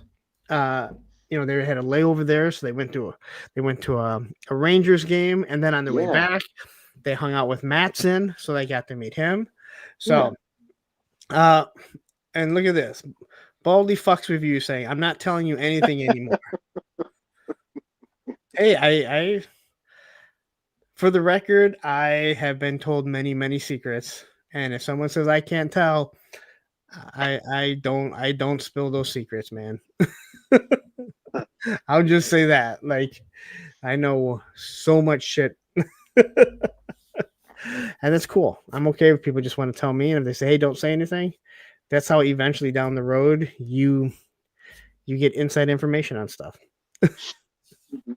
So are you looking to make Joe Fest like your thing every year? Yeah, Joe Fest is the one like convention I'm going to go to for sure every year. One, because that's really the only one I can afford making a calendar year. But Now, did you like I, stay? Did you stayed at the hotel? no, I probably won't next year either. It's just it's going to be cheaper for me and my dad to just stay at the Holiday Inn Express down the street. And it's $300 for the whole weekend as opposed to whatever it's going to wind up being at the Marriott. How much? It's like when we stayed last year, it was like a little over about $300 for the whole weekend. Oh wow, yeah, that's Yeah, plus the free breakfast. That it's not great, but it's free. uh, But also, um, I'm just as a simple man with simple taste. I don't need anything fancy. yeah. See, same time Toy says Punk didn't rat me out when I was going on that trip. No, like I I knew that, and I even had like people talking to me, and I'm like, I'm thinking, I know someone that's gonna be there. Yeah. Like, but I'm not saying anything because I was told not to. But yeah, again, I would say this: if you can afford it, I would try Mhm. and stay there. It's just, I mean, we'll see what happens with these rates. The do next you have a Friday, AAA card or does your dad? I think he does have a AAA card, but I don't know if he uses it very much anymore. You can I got a suite. I've already booked my suite this year, Hmm. and with the AAA card, it's just over $1,000 for Yeah. that's for 5 days. And Hmm. and again, I'm not trying to say $1,000 isn't expensive, but if you split Yeah. that 3 ways, Yeah. it's and again, like the suites have a bedroom with 2 beds, Hmm. and then they have a pull out, like the couch is a pull out bed.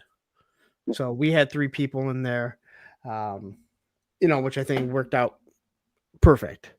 So I mean, you're looking at just over 300, just over $300 for that. And again, if anyone can make it, that's really Yeah. because believe it or not, they've outgrown that place. Yeah. But I don't want them to move because I fear if they moved, you end up at a hotel where the staff doesn't understand what's happening. Yeah. And then 11 o'clock, everyone is shooed away. And then that whole atmosphere is gone. And that's Yeah. the atmosphere of Joe Fest is not just that convention and what's there, it's what takes place after hours, before hours, Hmm. even going through the that haunted town where weeds are growing up higher than me. Uh, Well, I guess it's just a really good spot too. Like, there's shops around town to go to. There's plenty of spots to eat at outside of the convention if you want to do yeah, that. Downtown Augusta, you know. just don't go and try and get anything after 2 o'clock on Sunday. Yeah. because you ain't gonna find nothing. Because that first year we went out, like, the show ended at 2. We Mhm. went looking for something, and everything closed at 3. Oh wow. We found Mamma Mia. I think what was the name of it? Mamma Mia, something like that. We went there this year too.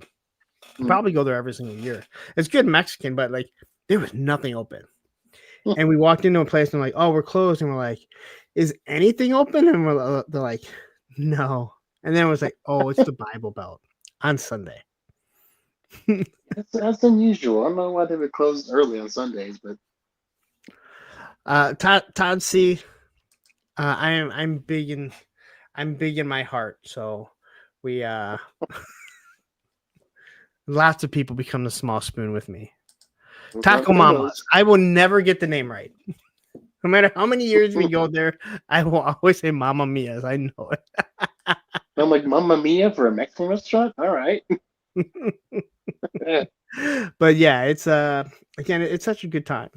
Oh So, yeah. What are you looking to do on your YouTube channel, on your Instagram? Is there anything specific you have like that you're looking to do? Right now on YouTube, I just have it so I can be in the chat and stuff. Nothing really pressing to do with them right now. I am like trying to develop like a little skit series with my tiki bar stuff that I do. Kind of, it's kind of like a loose origin story for it. I'm Okay. Just playing a little skit show, and I'm gonna have all my friends do the voices of the different characters and whatnot. So it's still very much just in development, but okay. Well, again, we all start somewhere. yeah. I mean, I've watched so much stuff on creating a YouTube channel, what to do, and a lot of people just these creators that are explaining stuff to you. They say the biggest thing is just making that first video. Yeah. Everyone wants it to be perfect, and it's like very few people are gonna make a perfect video. And I'm not saying you are, but I've got like 2 or 3 things on there right now, but it's just like the first one was when I first got the tiki bar from Total Oscar Mike. He actually created it for me. Real nice guy. And then the second video was when I got the vamp, and it was the whole debacle of aluminum kin with the vamp spam stuff, and so I had titled like vamp spam, and I put a bunch of spam pictures on the cover photo or whatever. Hashtag vamp spam. Then the last one it's like a montage of different photos I took all of last year with the tiki bar. So I still every time I tag a video, like every time I hashtag a vehicle, and when I do a picture, I'm like, is it Rattler spam? No, it's vamp spam. It makes me want to do more vamp stuff just because. Not stinger spam. Yeah. It's not dragon. It's vamp spam. Vamp spam. Sometimes it happens, right? Sometimes you sometimes you bitch about something and it comes back to bite you in the ass. So then what is your Instagram? Like what are you doing on there? And a link to both his Instagram and YouTube is in the description. So please head on over there, subscribe to his Instagram page because you do a lot of wonderful photography. Well, thanks. Yeah, I just think that's where I do most of my stuff. It's just Instagram. I post every other day for the most part, and then Monday and Wednesday are just whatever pictures, and then typically on Fridays I'll try to post a tiki bar photo for the weekend, that kind of thing. There's not really like storylines or anything. Oh, that's Game Time Toys. What's happening? Oh, he's been in here for a while. Yeah. Well, it just popped up on my phone. You got a new subscriber. No. Oh, okay. So he waited almost 2 hours to do it. I see. I'm just kidding. Well, he just came in. Oh, okay. And that's the first time I have said it. So. Oh. But yeah, the tiki bar thing. I've gone back and forth with what I want to do with it. I've done a bunch of montage photos of a scene around the tiki bar and whatever. But now I'm just kind of just to help me not feel so stressed out about getting stuff put up and whatever. Because I don't want my Instagram to be stressing me out. I want it to just be a fun thing for everyone. So I just No, decided to go back to like one picture. I don't know, and, and it's like it's really stressful for me because I'm making it stressful. But yeah, and again, as you become more into Instagram, if you're doing photography, yeah, especially if you start like getting, making some money off it, YouTube. Once you start making money, or you're trying to do it to build something, sometimes you have to pull yourself back and be like, this is my hobby. right. I can't get too frustrated, but you've worked so hard for it. The last thing you want is Mm-hmm. for it to get torn down by somebody for something they said about you or anything like that. And Mm-hmm. you don't want to lose the drive for it, because burnout's a real thing. Oh yeah. And I still do this because I enjoy doing it. Right. It doesn't mean that I don't take it serious, and it doesn't mean I don't put a lot of work into it. Some probably think I put too much work into it. So, toy binging says, "You said it, punk. Just post. I let a year go in between video uploads. Then I uploaded one day and was glad I did. Thanks for the general advice."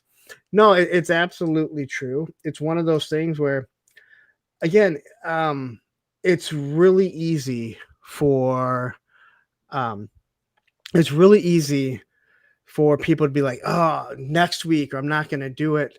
Mm-hmm. And it just takes their time. Now, I quickly looked. I know I've seen Toy Binging before. I don't see him anywhere. So that means, I get to play it for a second time. Wait a minute. Wait a minute. You gotta understand, man. I never even saw these assholes before. Bruce Campbell is from Michigan, if you guys don't know. Oh, okay. So we got into Army of Darkness really early. And that movie came out. Well, when it came out, the day we saw it was the same day I went to my first concert, which was Sick of It All and Biohazard.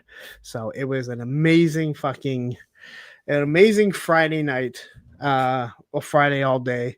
So it also has a special place in my heart for that. So,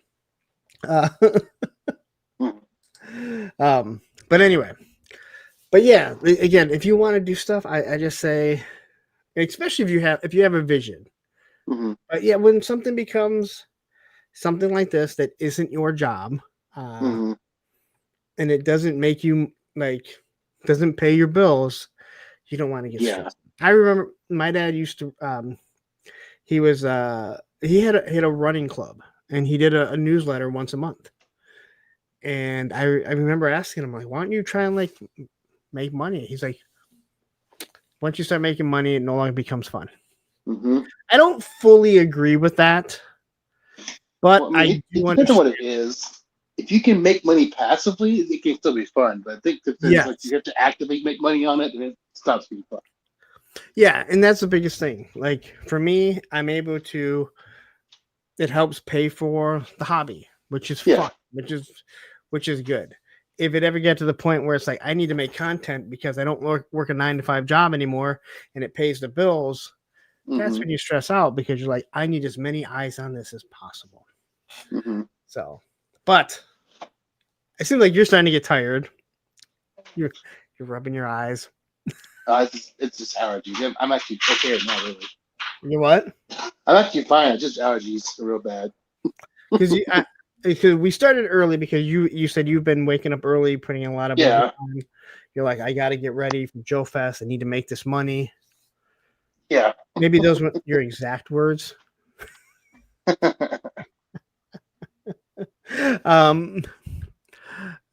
Hold on quickly. 3 stars says, first thing my dad asked when I started doing YouTube and IG was, can you make money doing that?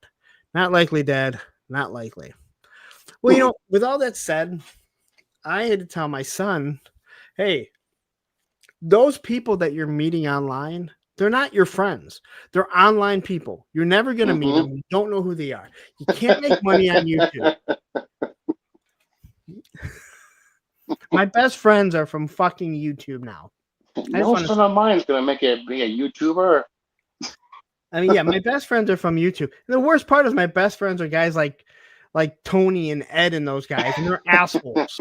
So maybe I'll go back to sticking to the whole like, hey, those aren't your real friends. They're assholes. And what is this? Hold on. Rocky Mountain Reviews jumping in saying retro carded Flint with alternative artwork is back in stock. Remember, it was only like 82 of them made, and it's like 1 out of every 9. But it happened. Wait a minute. Wait a minute. You gotta understand, man. I never even saw these assholes before. I'm sorry. I thought about this a few weeks ago, and I was like, shit, I meant to do it on Monday. And I was like, maybe this will work because there's someone new on, and usually when I have someone on, they bring in new people. So yeah, but yeah. Same time, Toy says, and you can only get 5. Yeah, only 5. Yeah. If there's only 82, that means 82 people are going to get it. So, yeah. But again, if you need it, I mean, if there is really only 82, that thing's going to be worth a lot of money. Yeah, I'm most surprised Hasbro's doing the chase stuff again now like this. That's kind of crazy. I just think there's such a backlash over how bad that was. Because what's the chances of all the figures that they decided to do an alternate cover? It's the one that everyone bitched about. Yeah. And honestly, like, no offense to the artist that drew it. It's just a style. I get it. But for me, it doesn't look that much better. So just me. So, okay. So Adam Riches, who did it, he also did the Sergeant Slaughter covers. Mm-hmm. So like the original Sergeant Slaughter. Mm-hmm. I kind of agree with you. It's not the greatest, but I also think that's the art style, right? Which is different than the art, like the AI style. Even though they said it's almost like emaciated or something. It's so bad. And this one is like cartoonishly muscular. If that makes sense. Like he has like a very pronounced jaw. But I am wondering if that's how they're like. I'm wondering if they said, "Hey, just this is what we want for this alternate version." I also can't believe they'd only do 82.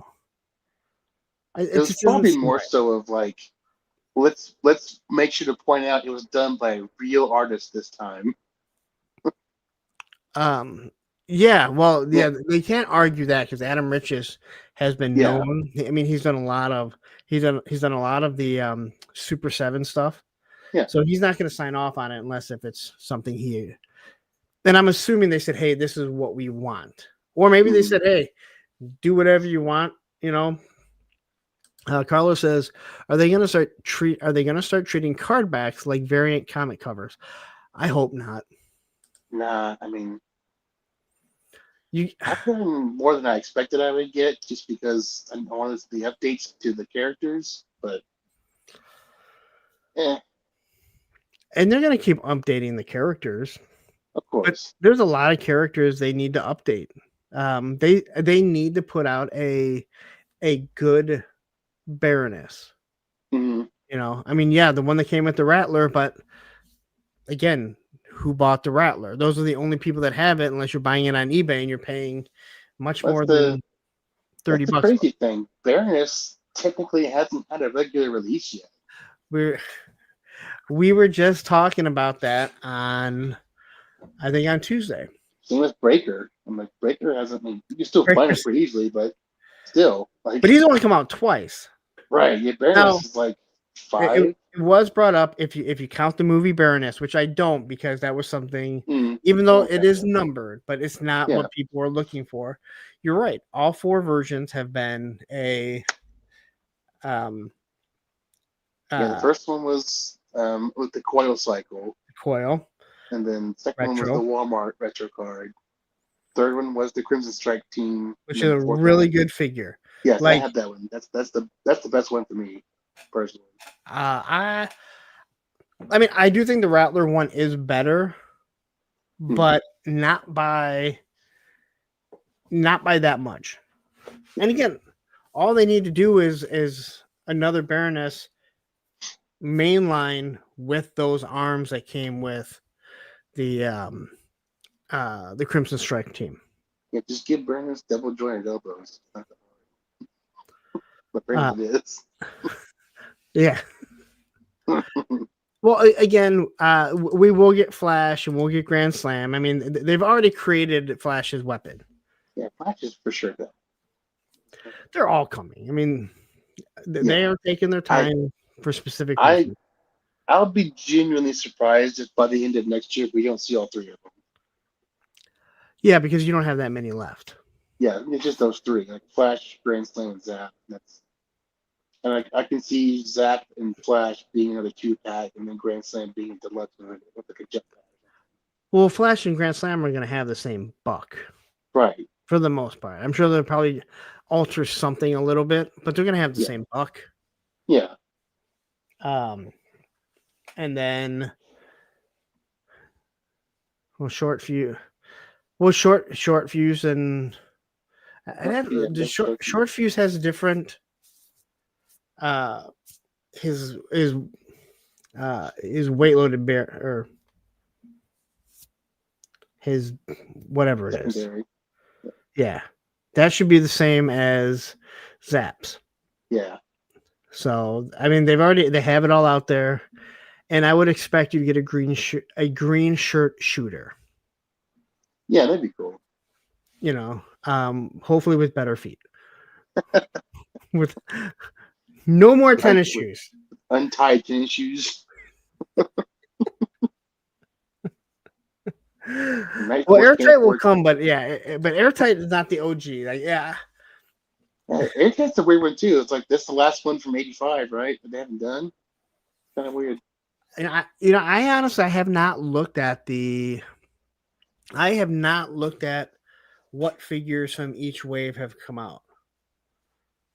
That'd be interesting. I should probably go and that'd be something interesting to pull up and kind of go around and see what figures they still need to do, and then see who they're going to do. Just make sure you also make a post like the people do all the time of, why did Hasbro make this figure I don't want when there's figures that I want that they haven't made yet? Why did they do this? Why have they done this to me? It's like they're attacking me personally by not making every figure I want. I didn't want this one. Why would they make it? And because I don't want it, nobody else wanted it. Like, all right, well, just chill out. They'll get to it. I'm looking directly at you, Kamakura. No one wanted you. No one wanted you, Tiger Force Tripwire. Okay, did anyone want Tiger Force Tripwire? Well, okay. Tripwire. I never had Tripwire as a kid. Yeah. It was one of the figures I didn't have. Again, I had the flag. I had the Terradrome. I pretty much got anything I wanted. I didn't want him because I thought it was a boring figure. I look back at him way, way better now because world building. But that Tripwire Classified, that first one, what a good figure. And if you have an extra buck that you can use the other overlays and the helmet, then you have, you have your bomb disposal team right there. And again, he was really cheap too. Went up on Amazon pretty cheap. So, Rocky Mountain Reviewer says, I bought it on eBay for a great price. He also came with Roadblock. And if you don't think we're gonna get a retro carded Roadblock, think again, because I guarantee you that one's coming. Yeah, I can see them doing the V2 Roadblock on retro card for sure. Because they kind of already did a V1 roadblock with the heavy artillery one. And it wouldn't be that much different. That all they probably do is they would just switch out the Ram machine gun with proper mod Yes. duties. That's all Well, they do. I think they might use the new buck. Well, yeah, that's true. You use the Heavy duty buck. the heavy duty buck because they're the Yeah. same height. Yeah. So he's still a big guy. I could see them doing that.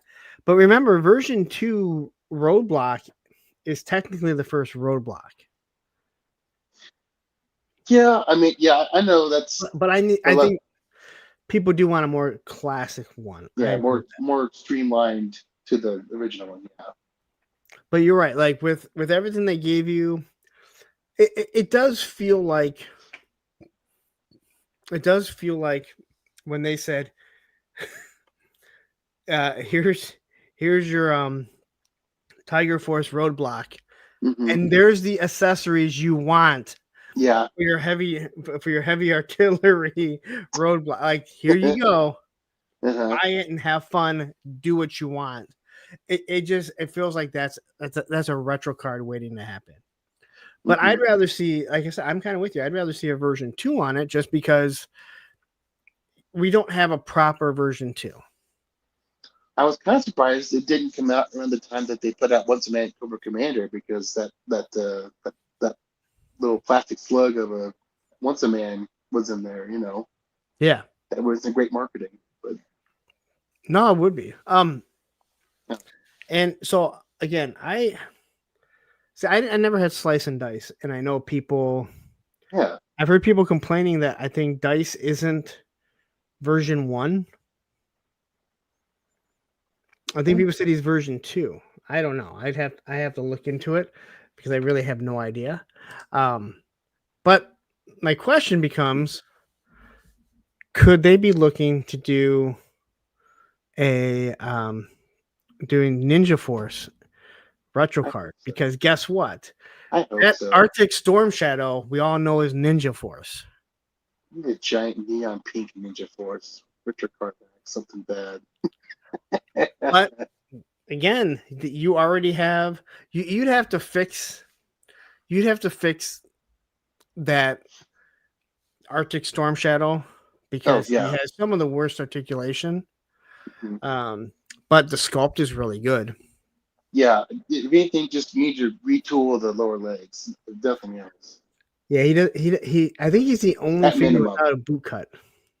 Yeah, it's really weird that they wouldn't do a boot cut. But and I don't even know how I got that figure. I mean, I know I got him to Amazon. Yeah, but I don't know. Like, I wasn't like fully down into the classified line yet. Like, I had not done. It was like what, number 20 or something on the line? Really early on. It's really early. I know that. Yeah. But I mean, I just went to Amazon and ordered them. Like, I had no problem. And I've seen people online on Facebook, and they're like, "Why is this one so expensive?" Because there weren't many made, idiot. Like, yeah, do I need to tell you? Was still kind of like, will this even last? Yeah, that's exactly it. And you notice there's no Cobra insignias on them at all. Yeah. Carlos says they redid Blood. They can reduce. Oh, no, and I think it's perfect because they are going down that Ninja Force line. I mean, the only other Storm Shadow that people want is that first classified one that they were showing off, or what we thought we were going to get. With like the orange hat. I would love that one for sure. I would too. And it's on the artwork of Desert Snake Eyes. Yeah. He's in the back. And Aya did it. Didn't they, I think? Yes, they did. Yeah. And I know that did not make Lenny very happy. Because it's his design. Yeah. But again, it's like anything. You work for another company, you may design it, but the fact that it never got done in classified, but they don't put stuff. And we're finding this out. They don't put these things on in the artwork because they're not going to do it. Right. We're not getting a Rattler. Oh, I got a Rattler. We ain't getting a polar bear. We got a fucking polar bear. um, and the more and more we see stuff. I mean, even Tiger Force. I gotta imagine that was just an unfortunate case of they probably were going to do that, but then enough people complained about it doesn't look like my figure from when I was a kid. So they're like, and well, transition's hard. yeah, and this is where I'd love to start to see, um, where they do like concept Joes, Yeah. right? Hey, this is the concept sci-fi. We know he was going to look different, Hmm. so you have that one. Again, don't do it right away because you have sci-fi coming. Yeah. Give it a little bit of time. But there's so many different ones that that they can do. And I know it's funny because for probably 2 years we've been hearing like they're almost done with every character. It's like there's this thing called imagination Internet. in creating new characters. And it all doesn't have to be from a real American hero. It can be from the Yeah. cartoon, it can be from the Devil's Do Run. I mean, Yeah. that's where Kamakura came from. Yeah. And I saw I think someone said General Flag, And General Ray. Helix came from the video game, I think. Yeah. No, Helix So, was in which a comic first? yeah, she was in Devil Do, I believe. Oh, okay. Viper Scout here. Where's my skid mark? The Ice Cream Soldier. Classified skid mark is. We're gonna talk about that. This is what I would love to see. Mhm. And this is one thing. It never bothered me. And I can't say it bothers me. I never knew I wanted it until now. And I mean, like in the past few months. And that is, they gave us tan shirt Grunt and tan shirt Clutch. I would have loved to have seen now all the original Joes in tan. Yeah. Other than Scarlet, I don't think Scarlet needs it. She's enough tan. That would Just be the awesome Berkshire colors. classified. See the original 13 all in tan also. Yeah. Just That something would go different. well with your Desert Snake Eyes too. So Viper Scout says Helix was a movie game tie-in character from Double Helix. Okay. I thought that she was in one of the comics, but I'm not a huge comic. I read them. I know. Yeah, I knew hers was kind of weird, but the origin of it. Yeah, and I know people got mad when they tried making characters. But you have to like. At some point, every character was a new character. Like that's how the line continues. Exactly. And there's so much stuff, and I've said before, like I would love to see a Sergeant Savage. Mm-hmm. I didn't like Sergeant Savage, but I think that it would be awesome. Like I was chatting with Lenny at one point a couple weeks ago. Just I and another person had come up with this idea for like a new Dreadnought concept, and Lenny was like, "Oh, that sounds awesome! That sounds great. That would be really cool to make at some point, maybe." But they are so. I think they're so scared to take someone else's idea. Yeah. And then someone come back and be like, wait a minute, that was my idea. Look, I have sketches of it. And then. Yeah, and I hate it for them that they have to be that way about it because it'd be really cool to have like a fan thing. I mean, they've done fan things in the past, though. They have in the past, yeah. But it's a different world. Again. Yeah, that's true. But they've also said like they won't do face sculpts of people or stuff that is based off people. Because in theory, and they made sure that Tunnel Rat was not based off Larry Hama. Yeah. Which again would have been great. It would also be great to do a Larry Hama figure, just like they've done Stan Lee and they've done George Lucas, right? Like, yeah, it makes sense. But of course, they're too. I don't want to say too scared, but because it's their own property, they treat GI Joe so weird. Hasbro is, I don't know, like they're so corporatized and all they see is dollar signs anymore, I think, unfortunately. Yeah, and they treat GI Joe awful. And again, if you had something that meant so much to so many people, you outright own the property. It has saved your company numerous times. you think you'd want to be like, hey, we understand it's a smaller market. I don't care what anyone says. If you're watching this and you've never seen me before, Classified is not even close to what Black Series or Legends is. It is minuscule compared to them. I know people don't want to believe that, but there's kids that buy those other things. There really are. Kids aren't the ones buying classified. Let's just be real. Yeah. Some do. That's cool. That's awesome. Yeah. But by and large, the demographic is very much 30s to 60s. Yeah. So when people are like they just dump Marvel. Like, you understand all the stuff that comes with Marvel, right? You should dump Star Wars. You understand all the stuff that comes with Star Wars. It's not just a 6-inch line. It's that 4-inch line, 3.7 line, the kids stuff. Like, there's so much the stuff. role play stuff for adults and kids. When people say, "Oh, no one wants those role play helmets," yeah, you don't want it. Yeah, someone does because they keep making them. Yeah, and again, you're also at the mercy of Lucasfilm, Marvel, Disney saying, "Hey, we want this," and you can't convince me that there aren't certain things that they've said. Hey, we want this. Reva lightsaber. Yeah. We want this as that next HasLab. No one's gonna buy it. Reva lightsaber. So, like Michael Scott with mint chocolate chip. Mint chocolate chip. But yeah, there's still so much they can do with the GI Joe line, and people are like so against them. Like, and again, I started asking, and people didn't want to ask the question, but hey, now that the line has grown, would you be willing to go back and redo characters? Yeah. And make them with better bucks? And we've seen it. Duke, Scarlet, the Vipers. Like, we're seeing these new figures, new bucks. And I have no problem with it, because how many times can we get a Wolverine and a Spider-Man and they're on a different buck? Something's different on them. They're only slightly different. Yeah. And Stormtroopers. Like, how many times can you redo the Stormtroopers? A lot. And you know what? You're never going to have enough Stormtroopers if you're a Star Wars collector. You can never have enough Cobra Troopers or Vipers or Alley Vipers or Bats.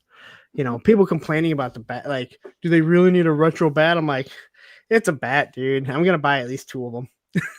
I mean, I think the retro bat's just like the cartoon one, basically. So yeah, but then they give you the clear chest plate, which should have had it. They should have had it in the first place. Yeah. The black one looks just stupid. It just looks like it's like something's missing. Yeah. But yeah, I'm looking forward to all that stuff that's coming out.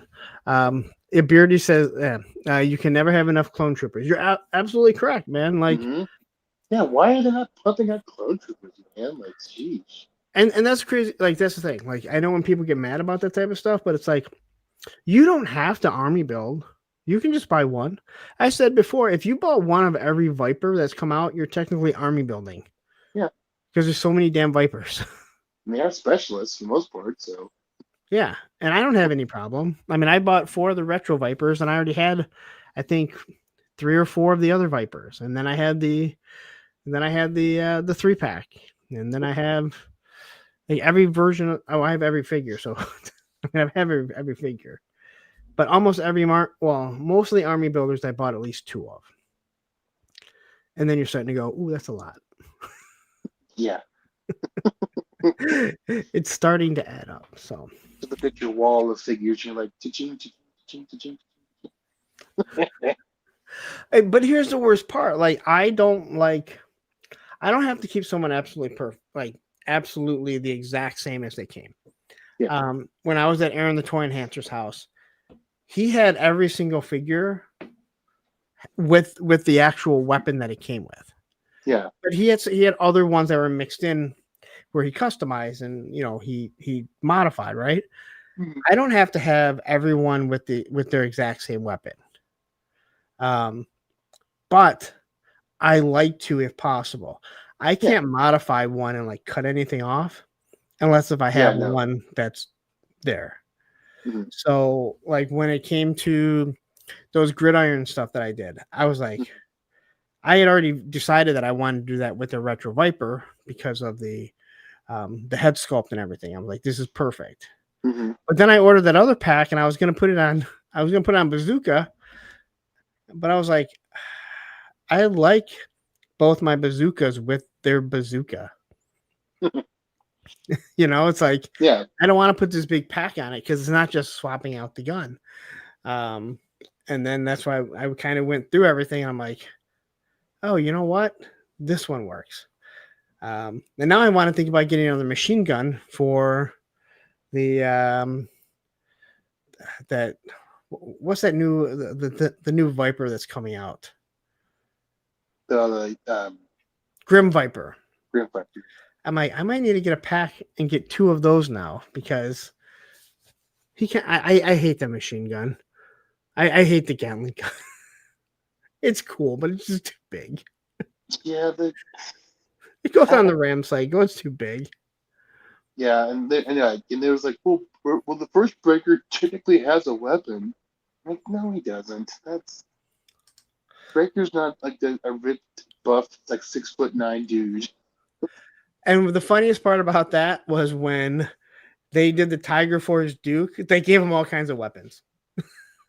Yeah, right. So Carlos, I could definitely see a retro carded Range Viper coming out because so few people got them. And you make some changes, and that's the one thing that I do like that they are making changes to the character. So if one is worth money, you don't really lose the value all that much.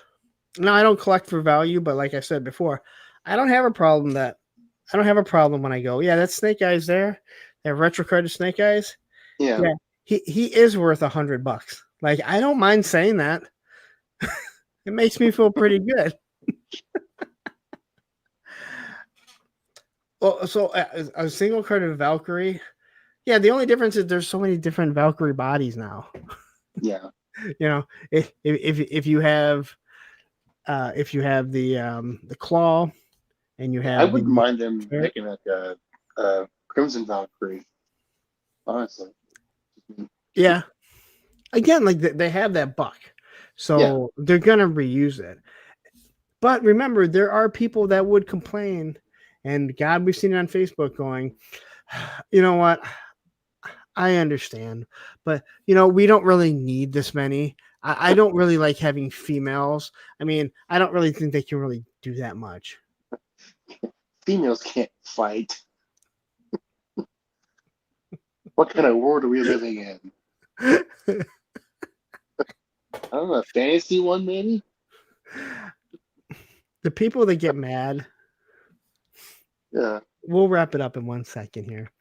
The people that get mad when they talk about how they don't have any military people. This is what you get when you do a military line and you don't have military people telling them. It's like, did you see Sci-Fi? I'm sorry. Did you miss Destro, the guy with the mask on? How the fuck does that guy eat? Did you miss Nemesis Enforcer? Yeah, like honest to God, like GI Joe is not strictly military. It really never has been. it started off Like at least not the American Hero stuff. Yeah, but even so, look at the first wave of figures. You put a girl in there that had a slingshot in her back pocket and throwing stars, and there was no talk of ninjas.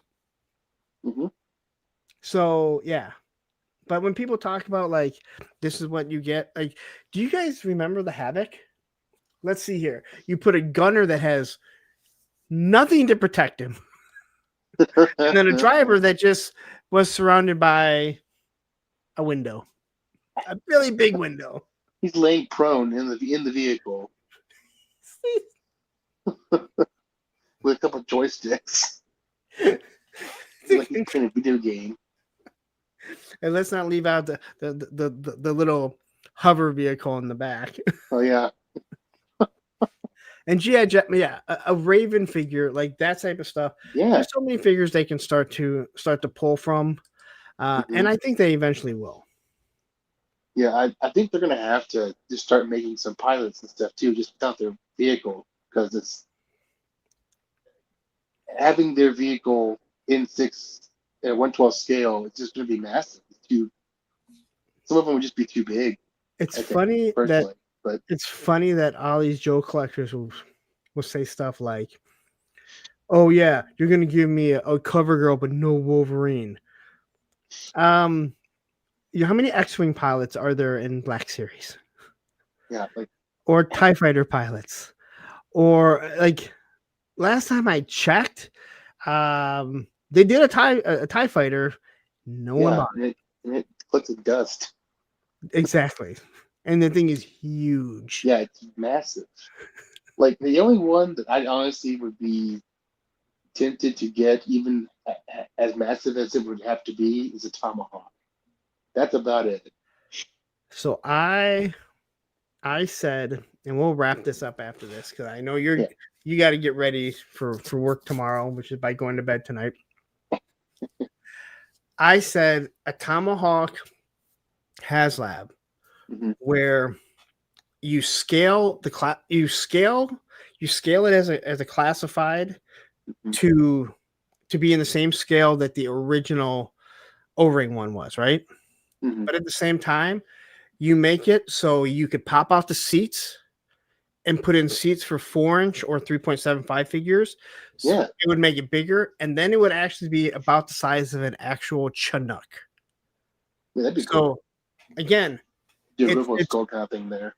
Yeah, and again, yeah, it might be a little wonky or whatever, but if you see a Chinook in real life, things are fucking huge. Yeah. And then you make it so it can scale, and you scale it down so it's classified size. Or, well, I mean, it's the same size, but the classified one is in scale with what the O-ring one was. But now you have a bigger one for people that are like, cool, I have an actual Chinook. And like right at the end, Ed comes in. Ed, you got to go back to the beginning because believe it or not, Wreckship 85, which is a take off of Shipwreck from 85, had never heard the Shipwreck story. So I had to tell it all again. And I know you absolutely love that story, Ed. So go back and watch it at the beginning. But anyway, thank you very much. I'm going to let you go so you can get some sleep because I know you got to work in the morning. Everyone, tell everyone where they can find you, but it is also in the description. Yeah, you can find me primarily on my Instagram at Wreckship_85. I have a YouTube account and there's a few videos on there, but I don't do much with it at this moment. So you can subscribe. You don't see me do anything with it, but it's there. But he's gonna do more stuff with it in the future, hopefully. Yeah. So anyway, thank you very much. I'm glad you were able to join me. As again, again, I like having new people on. We talked at Joe Fest. We didn't get to talk an awful lot. I did get to find out your type of character that you are. I know you're big into whips, so that's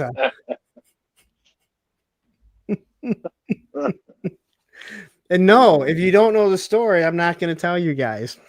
Yeah. But just know that's not a whip. It's not a whip. Yes. Anyway, thank you very much, everyone.